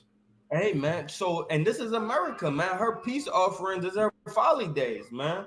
Right? The damn 4th of July, the New Year's Eve, the Christmas Eve, the St. Patrick's Day, the Memorial Day, the Labor Day, the all these damn holidays is her offering, right? And this day I have paid my vows, man. Right? I have made sure that I married wickedness, man. Right? And I'm gonna Mm-hmm. bring it to you, right? Mm-hmm. And watch what her vows is. Part of her vows is this right here. Keep reading. God. I have peace offerings with me. This day have I paid my vows. Therefore came I forth to meet thee. One of her vows Diligently. is to get you to go the hell off. Uh-huh. Go ahead. Mm-hmm. Diligently to seek thy face. Get you to go off. I gotta get you to go off. For me to stay in power, for the so-called white man to stay in power, I have to get the Israelites to go off. That's right. Con. Diligently to seek thy face, and I have found thee. Oh, I got your ass now, Mr. Postman. IG, Uh-huh. TikTok, Facebook, Snapchat, Hindu, damn, all these other dating apps. The women that's on your Facebook that say, I got new nudes. You want to see me get hit from the back area? All types of different ways for America to jam you up, man. Mm-hmm. Right? Con. Go ahead. Verse 16. I have decked my bed with coverings of tapestry, Uh with huh. carved works, with fine linen of Egypt. And this is social media. Social media is this bed that she have now put together for you to come lay down in, man. Right? This is all this TVs, movies, all these programmings, right? Is the bed that America has made for us to lay down in, man, and get busy, man. That's right. After that, I said the same way they give up the faith to please a woman, they will sin for the riches of the world. Yep, that's right. Yeah. Shaking my head. For real. Reading on. I have perfumed my bed with myrrh, aloes, and cinnamon. And these are all the things that Yahweh loves, so is the things that we love, because we're made in his image. We love myrrh, right? We love aloes, right? Different sweet smelling fruits and flowers and things like that. Cinnamon, Mm-hmm. right? The Lord love a sweet savior, so do we. If you go cinnamon apple, my shit. If you light a candle in the crib and it's cinnamon apple, my Afro, what they call it aphrodisiac. That's an aphrodisiac for me, right? You got the cinnamon apple Mm-hmm. going on, man, right? So this woman know what we like, man. They know the boobies, the booty, the small waist, the belly rings, the tongue ring, the nose ring, the chain about the neck, the little chain that our women starting to put on their forehead coming down, man. Going into our custom, we love these things, hair wraps, right? Dresses with the things open so you can see everything, the see-through dress, the we've been loving these things, the harlotry, the faggotry, right? We've been loving these things. So the so-called the conquistador, they know this, man. The conquerors, they know this, right? And that's how they get us to lay in bed with them again, because we love myrrh, we love aloes, we love cinnamon. Right, read this one, then I want you to drop down to 21. Con. 1 second, 1 second. All right. Okay, con. Verse 18, Proverbs 7:18. Come, let us take our fill of love until the morning. Let us solace ourselves with loves. And this is what America does. They put us in a position to where it's like, oh, wait. Now you see yourself in a dark room, man, making love to your own self, man. Through the depictions of triple X, man, XXX, man, right? You see yourself doing these Mm-hmm. things because these the things that this land have proposed out there. They have perpetuated these type of evils to look like delicacies, like lobster. The reason why they first started eating lobster is because they will always come up to shore on this certain island and they had to eat it to survive, right? But now it's a delicacy, man, right? You spending multiple dollars on a lobster when at first it used to be the scum of the scum because you couldn't eat cow, lamb, ram, goat. You had to eat these things, right? But now it's a delicacy, right? Same thing with these pornos, man, right? Triple XXX, man, right? Go down to 21. Con. Let me expound 19 and 20 real fast, right? He So said we they can't they skip it, they dog. We can't they skip it. they jam us up, man. They get us mingled and dangled with them, just like a woman, a whore is gonna seek these men of the world and come and bring them to her bed because her bed smells good, her thing looks all nice. To have a man and his damn wits over a woman is the same way America jams us up with all this worldly desires, all of this damn XXX, all of this damn things that keeps our people's minds destroyed and subjected to that woman, right? So that's why she said, let us take our fill of the love into the morning. Like, let's jam ourselves together. Let me jam you up with me until a certain time, man. And at that time, you're gonna leave out that house ashamed, right? But the Most High said, "My people shall not be ashamed." Right? Verse 19. For the good man is not at home; he is gone on a long journey. So the same way a woman is gonna try to sleep with that man, this man, she gonna do all types of manners of whoredom while her husband is away, man, at work or something. Oh yeah, he left about an hour ago. He won't be back until sometime tomorrow morning. Go ahead and come on over. And I'll like, yeah, I got you, I got you. Want me to bring you something? You know, jamming our people up, man. Right? But who's that good man? That good man's Yahweh Shai, man. Yahweh Shai is gone on a That's journey right right. now. And we're sheep, we're scattered everywhere right now. Because why? We don't have that good shepherd. Right? Real fast, John 10 and 11. I'm gonna bounce right back. Right? God. John chapter 10 and verse 11. I am the good shepherd. The good shepherd giveth his life for the sheep, right? And a father would give his life for his children, man, right? A father would give his life to build up his household, to keep his wife in check, to keep his children in order, man, right? But he that is an hireling and not the shepherd, whose own the sheep are not, seeth the wolf coming, and leaveth the sheep, and fleeth. And the wolf catcheth them, and scattereth the sheep. So the America is that wolf, man. They don't keep us in check. They don't make sure we're in order and in the sight of the Most High and made right in His sight. No, man, they're that wolf that keeps us shattered, and that woman is that wolf also, right? So And the before you good go back, man. Go ahead, King. yeah, before you Uh go back, let's go because we got the good shepherd, right? Let's huh. go get the good man, right? So go to Matthew chapter 25 and verse number 5. Khan, the buildeth his house, Khan.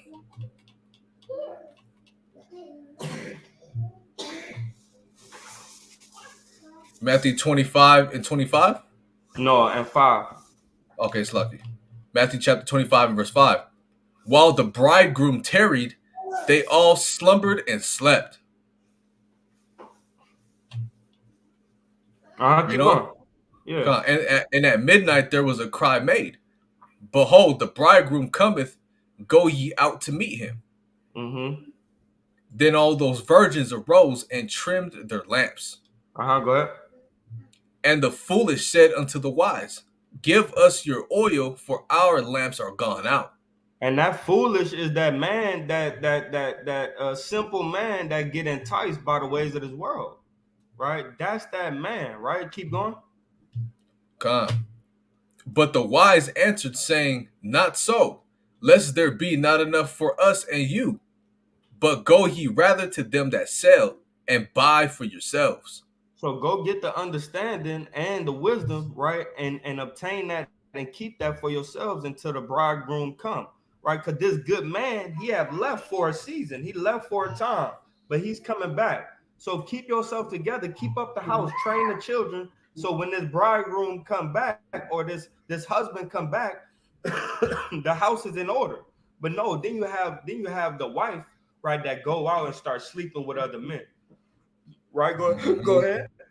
Verse 10. And while they went to buy, the bridegroom came, and they that were ready went in with him to the marriage, and the door was shut.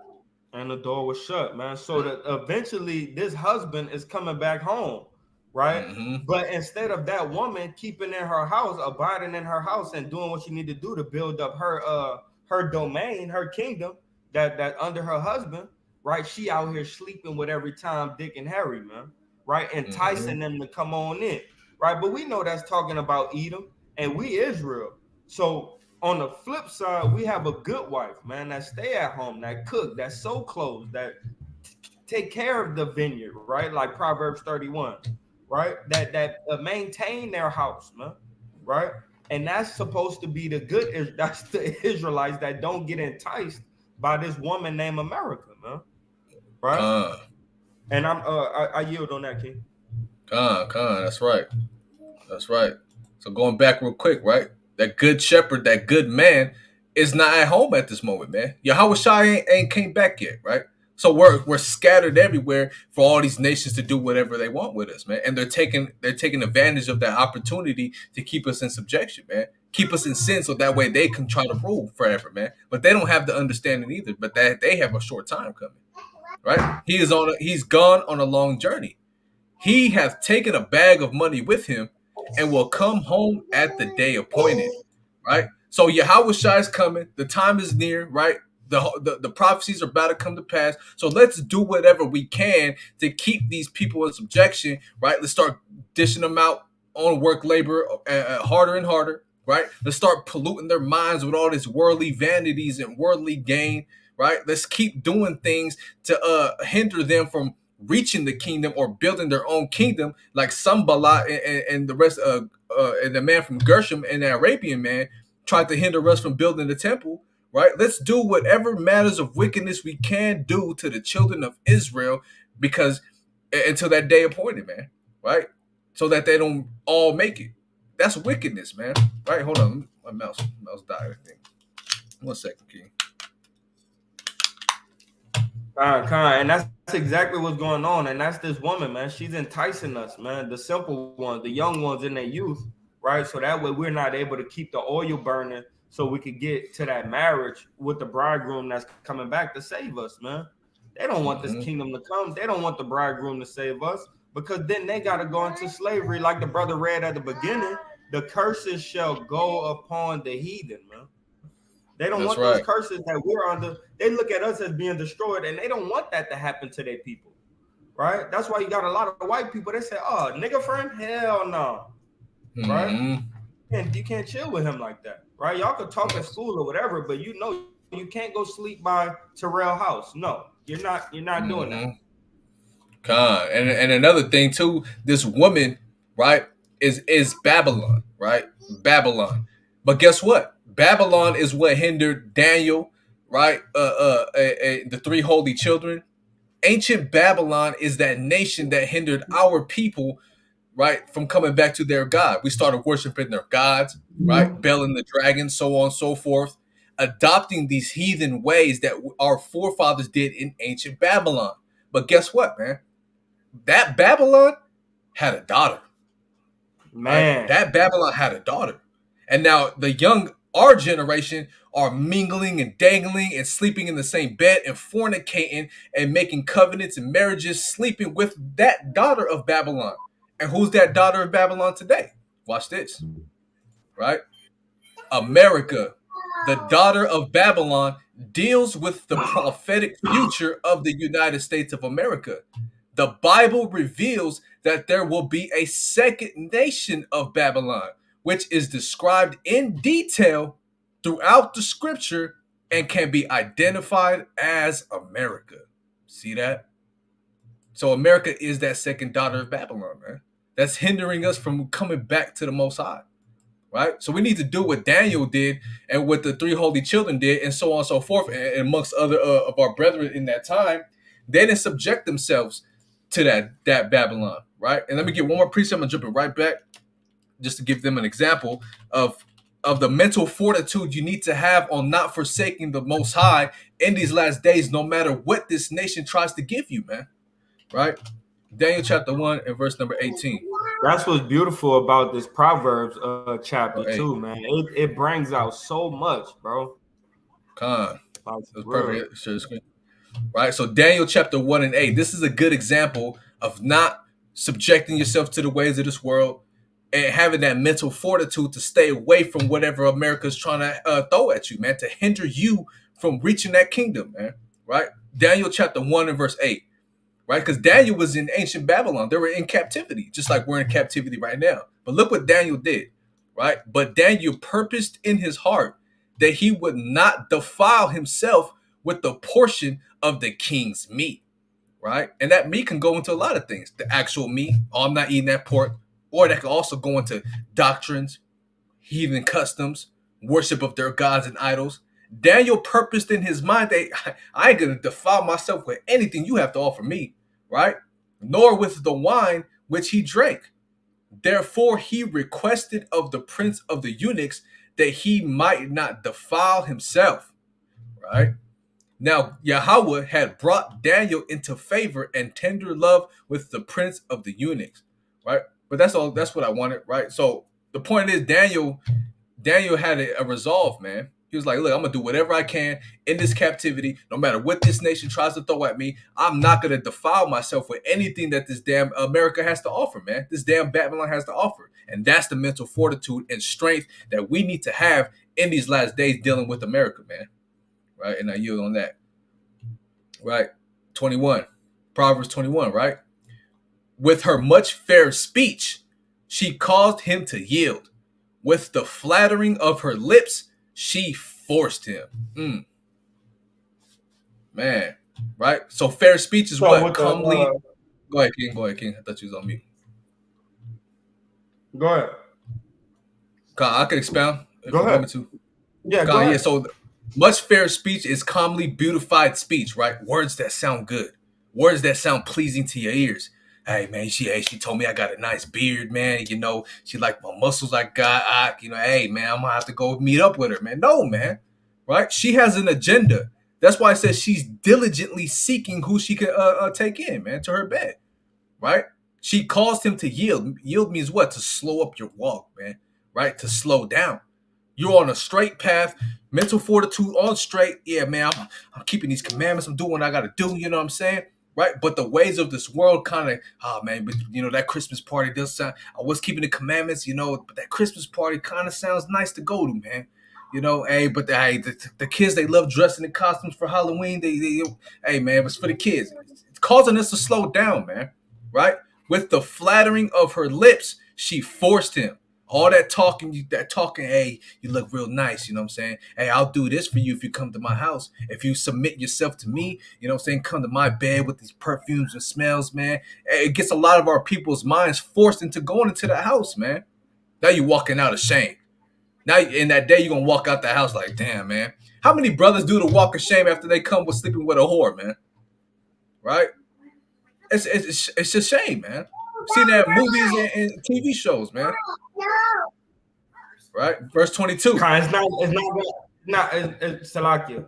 It's not gonna happen in this instance like that, right? In this instance, you're not gonna walk out ashamed, right? We're gonna read about it, man. This is why we need to come out of her, my people, man. We need to come out of the ways of America, because you're not gonna walk out ashamed. We're gonna read how you're gonna walk out, right?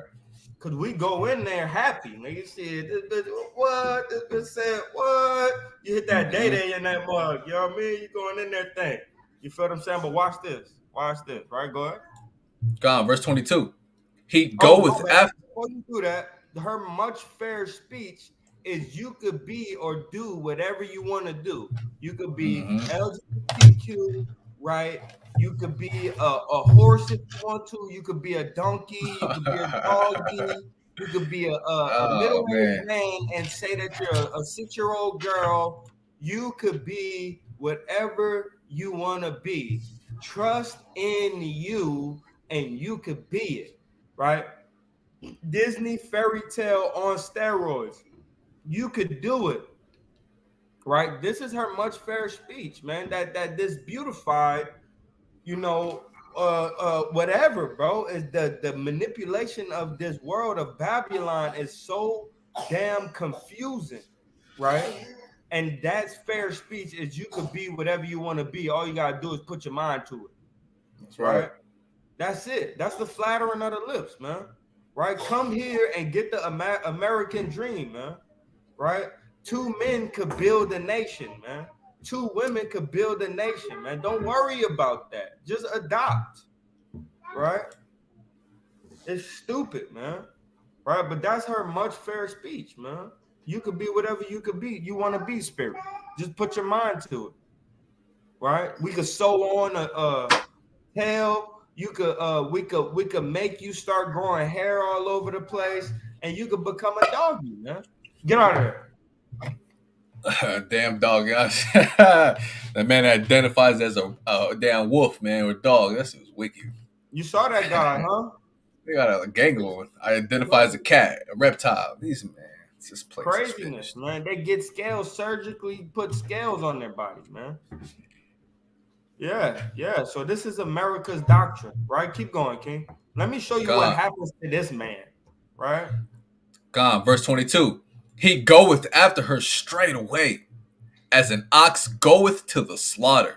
So if we could look up a video, you'll see an ox going to the slaughter. He's just happy. He's bouncing. He's trying. He's like, yeah, shit. Going to a new land, eat some new food, got the new grass, right? Not knowing that he's going somewhere and he's about to get his throat slit and hung upside down so he could bleed out, man. A cow doesn't care about him about to die. You don't know better that is going into the slaughter. He's been alive with no problems for so long, right? So just the same way, this man walks into the house. He's like, "Ooh, he's dancing. I'm about to get me some. She got the thing with the thing in the fun, yeah." And then he go in there and it's death. You die straightway. Husband come home, boom, forehead. Right? And a woman will entice you. We see this in the hood, man. A woman will entice you with her boobies. You at the strip club. She come, boom, boom, boom. You coming to my hotel after this? Yeah, I'll come to your hotel, baby girl. boom, boom, boom, and then a dude come in behind you before you close the door. Hey, give me everything, homie. I saw what you was doing, right? So we gotta Con, keep it. Go I ahead. got something. I got something. So check this out. Like, look, these chickens is us, man. Right? And that's the daughter of Babylon, man. This wicked nation feeding us, man, in this slaughterhouse farm. These chickens don't know what's going on. All they think is all jolly, it's all good. We get fed, everything's fine, man. Right? Everything's fine. They petting us. Oh yeah, that's that fair speech right there. That subtle heart. It's okay. It's gonna be okay. Just keep subjecting yourself to this world and this farm, and you're gonna be all right. I'm gonna feed you. I'm gonna make sure you're How fat. do you mean? Oh, look at us, man. We get fed over here. You know what I'm saying? That's what they telling themselves. But eventually, what's going on here is gonna lead to this place. Watch this. Right? Right? Now you jammed up. Right? Now you jammed up. Let me see. Let me see if there's a video. Right here, look at now you jammed up, man. All that feeding, now you looking with fear, man. Now you getting persecuted. And that's Israel, man. We the sheep. We that cow, man. Those feeding us all good, those feeding us all well and deliciously, you know? And now we finna start getting persecuted, and you gonna wish you had that hedge of protection, keeping these commandments of the Most High in these last days, right? And understanding that you're gonna be protected in this day, man.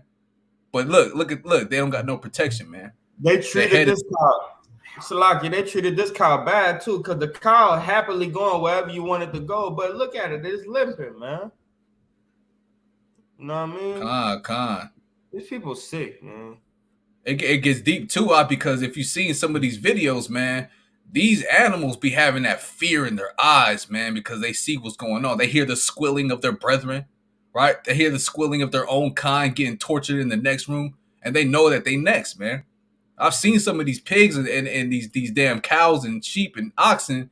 They got that fear in their eyes, man. Some of them are tearing up, right? Because it's not all look at that, man. Jammed up, man. Right? Horrible. And we do this when we eat our flesh, but we do it in righteousness, man. We make sure the cows are healthy, and we do it in the spirit power of Yahweh Jimmy Shai. But these heathen nations, man, they do it in wickedness. They do it in filth. They do it in disgust, and they do it with the cold heart of the wickedness that they are made with, man. That's the Con, difference. and the reason why I say that they happy when they get slaughtered is because when we do it, we kill them right there in the field, man. We take them to the next field, you know what I mean, and we go ahead and slit their throat peacefully. You feel what I'm saying? But they don't know that they was getting brought to the slaughter, right? But these nations, they do this thing wickedly, but we do it different. We love our animals. We cherish what they do for us, right? That's why we try our hardest not to have animals with blemishes. Like this cow, it had a blemish. It was a limpy leg, man. Right? Man. We try our hardest not to make that happen, man. So this cow that is talking about in Proverbs 7:22 is our cattle, the ones that we raise up. We know that they happy. We know that they jolly when they go into, the place where they gonna get killed at. Why? Because look what it says next. God. He goeth after her straight away as an ox goeth to the slaughter, or as a fool that to the correction of the stocks.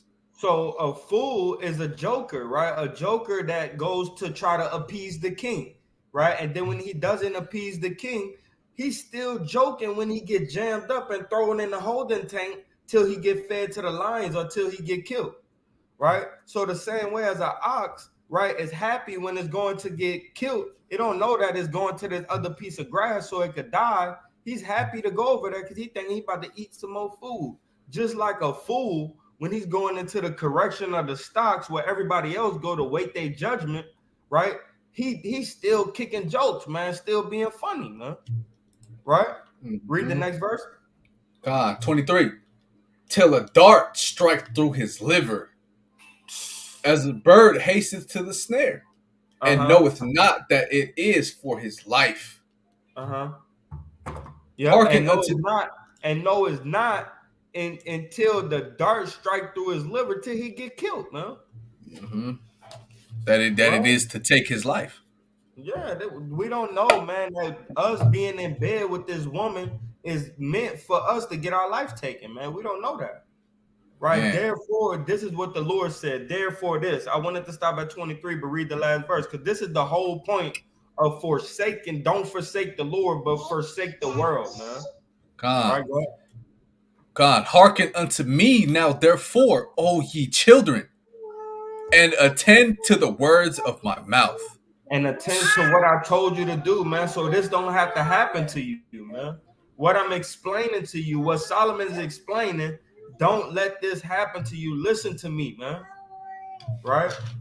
And God. I got one more. It's a closing precept on this. If you got a precept, bring it out, King. Yeah, cause I want to finish this because there's only three more, right? Let not thine heart decline to her ways. Go not astray in her paths. For she hath cast down many wounded. Yea, many strong men have been slain by her. Her house is the way to hell, going down to the chambers of death. Whew, man, right? So that's what we should this we got to listen to the Most High, man. Our people got to wake up in these last days, or they're gonna be that ox to the slaughter, man. Right? Taking heed and giving heed to the ways of this world, right? Letting them pollute your mind, and you staying on that path and being content on that path. Hey, man, it's the way to death and destruction, man. Right? So we got to flee from that. Con, I got a few more precepts, and I'll let you get the closing ones out. Right? Lamentations chapter 5. Watch this. Right? Lamentations 5 and 1. Remember, O Yahweh, what has come upon us. Consider and behold our reproach. Our inheritance is turned to strangers, our houses to aliens. We are orphans and fatherless. Our mothers are as widows. We have drunken our water for money. Our wood is sold unto us. Right? So we're paying for our water. We're desolate, right? We're destroyed. Our fathers in the household are getting killed or locked up in jail, right? Our wood, we have to buy our own wood, our own houses. Our water, we have to pay for our own water. All of these things are happening unto us because we hearken to the ways of the heathens, man. Verse 5. Our necks are under persecution.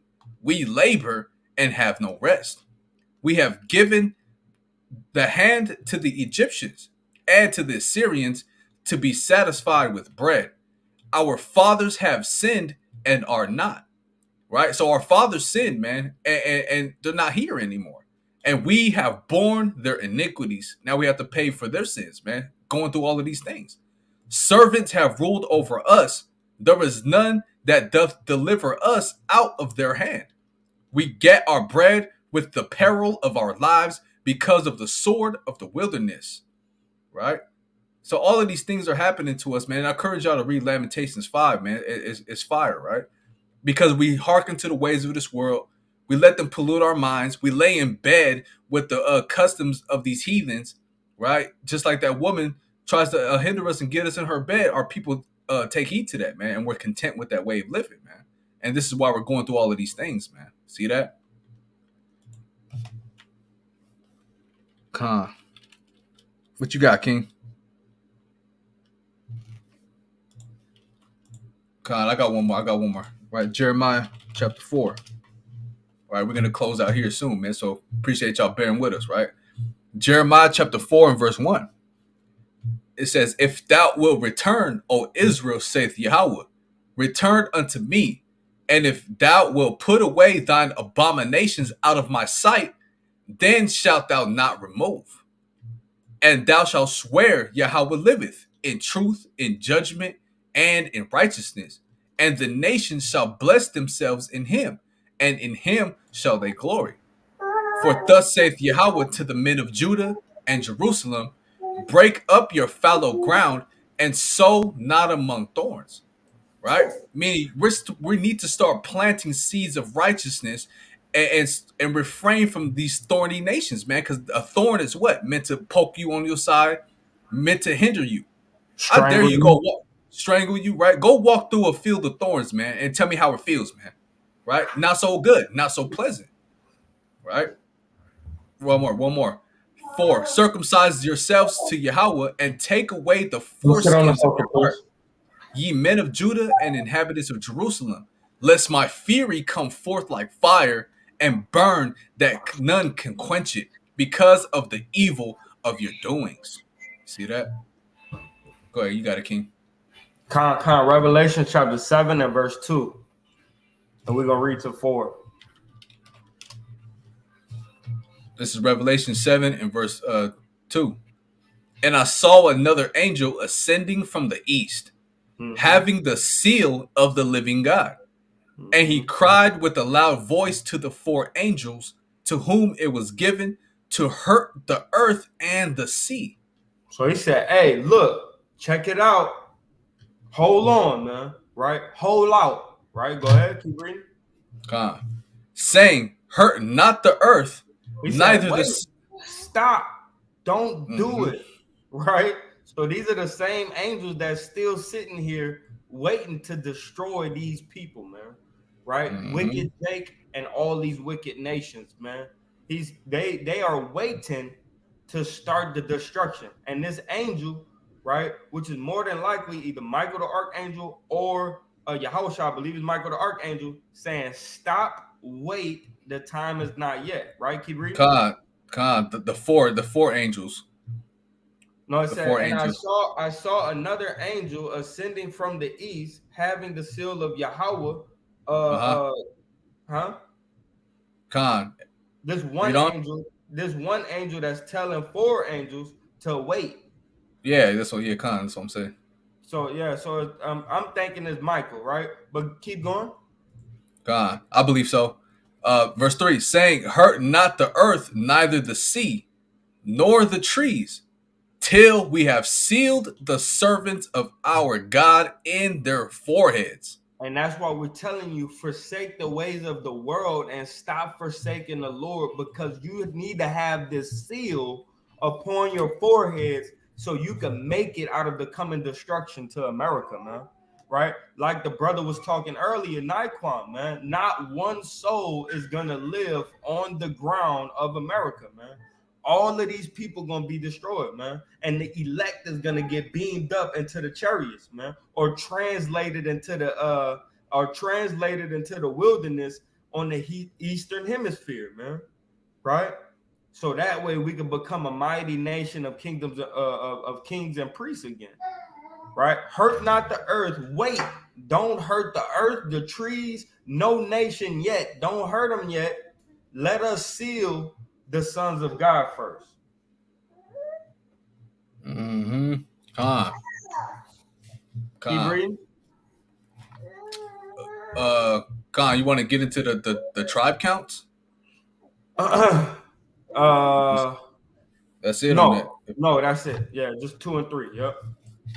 Con. Let me get Sirach. No, so Malachi 3. Right. Malachi chapter 3 in verse number 16. Right, 16. Yeah, Yeah, con. and then after No. that, since you're going there, give me Micah 6 and 2. Malachi 3 and 6. Malachi 3 and 6. For I am Yahweh, I change not. Therefore, ye sons of Jacob are not consumed. Right? So Mm-hmm. we have a chance and the opportunity to turn from us forsaking the Most High and to return into Him, man. Right? Because if the Most High was done with us, He's like, you know what? I had it up to here with all of you guys. I'm just done. Right? We would have been consumed, man. We wouldn't be here no more. But the Most High God is so merciful. He's given us the chance and the opportunity to return back to Him and to not forsake Him anymore, man. Right? Verse 7. Even from the days of your fathers, you are gone away from mine ordinances and have not kept them. Return unto me, and I will return unto you, saith Yahweh. But ye said, wherein shall we return? Right? So a lot of our people don't have the understanding of how to return or where to return to or what even means to return. This is why we go out and we feed the sheep and we tell them keep the law, statutes, and commandments, have faith, keep enduring unto the end, apply yourself and meditate on these scriptures, right? And hold yourself strong and steadfast in this truth. And most high willing, man, he will return unto you and gather you from the four winds, man. Right? Come on, what you got, King? You said Micah, 6. Mike, Micah 6.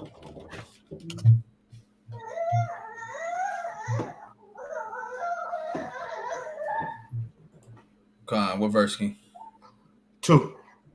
Come on, Micah 6. Start at 1. Hear ye now what Yahweh saith.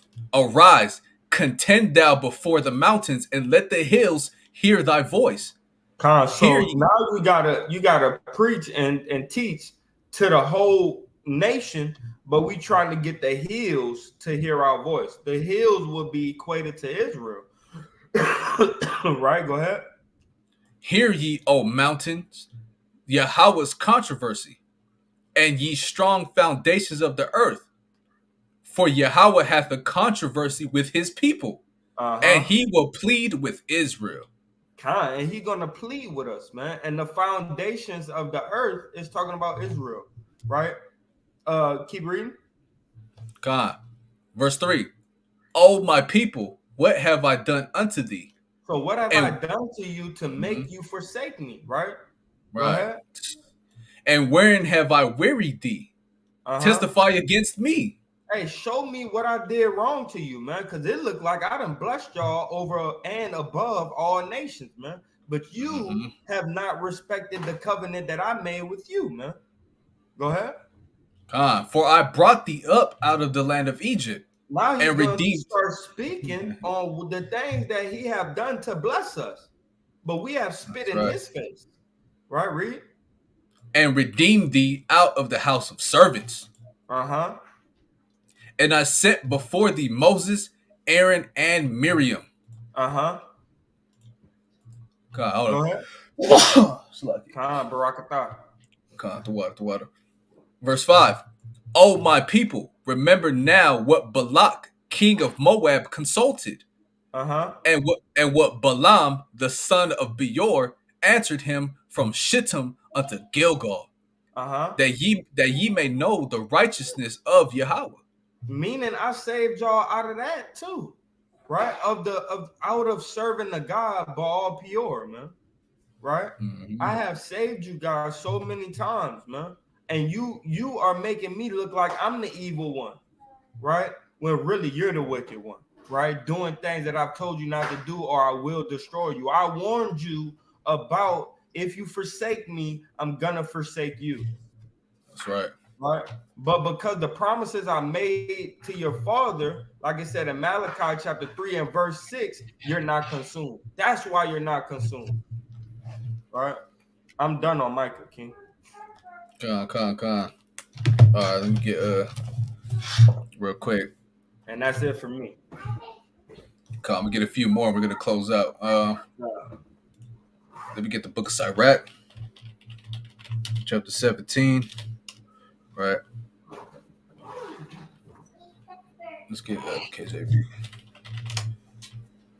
And I know you're Right, not on here Ecclesiastes no more, 17. Nathaniah, but 5. the water for your mighty comment. Sirach, chapter 25. Sirach, Ecclesiasticus 17 and verse 25. Right. Let me start off here. 22. Damn, 21. This whole thing's fire, right? But the Lord being gracious and knowing his workmanship, neither left nor forsook them, but spared them. Right? So we're not forsaken, man. We've been spared to live another day and to return to the Most High in these last days, right? The alms of a man is as a signet with him, and he will keep the good deeds of man as the apple of the eye, and give repentance to his sons and daughters. Right? So now we have open repentance, a chance to repent and to come back to the Most High, right?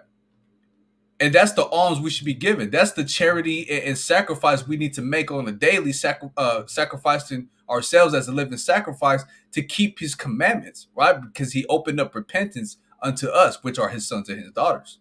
Verse 23. Afterwards, he will rise up and reward them. So for you repenting and you come back and you return to the Most High, we have a reward, which is the kingdom, right? And render the recompense upon their heads. That's our payback. The payback we give, the reward we get is from repentance, man, and that reward is the kingdom, man, and salvation and everlasting life. But unto them that repent, he granted them return and comforted those that fell in patience. Right? Return unto the Lord and forsake thy sins. That's the only thing we should be forsaking in these last days is our sins, our stiff neckedness, our backsliding, right? Our evil ways, our evil doings, our customs we adopted from these heathens. These are the things that we need to forsake and not the ordinances and the commandments of the Most High, right? Make thy prayer before his face and offend less. Turn again to the Most High and turn away from iniquity, for he will lead thee out of darkness into the light of health, and hate thou abomination vehemently. You see that? So this is what we should do. One more. Who shall praise the Most High in the grave instead of them which live and give thanks? So you can't praise the Most High when you're dead, man. Right? You sitting in that grave. Nah, man. How you gonna praise the Most High and make supplication for your sins? How are you gonna do the work and put your hand to the plow and do the labor into building yourself up and building your people up and building the kingdom up, right? By keeping his commandments. How are you gonna do that when you're dead, man? Right? Thanksgiving perisheth from the dead. You can't give thanks when you're dead, man. As from one that is not.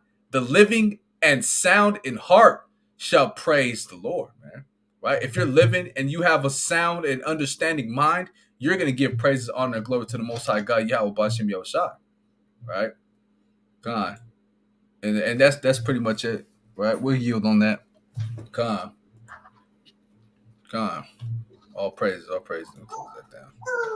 Khan, Right? go to Sirach Okay. chapter 1 and verse number 12, and then we'll get out of here. God. One second, one second. Let me put this back up on the screen.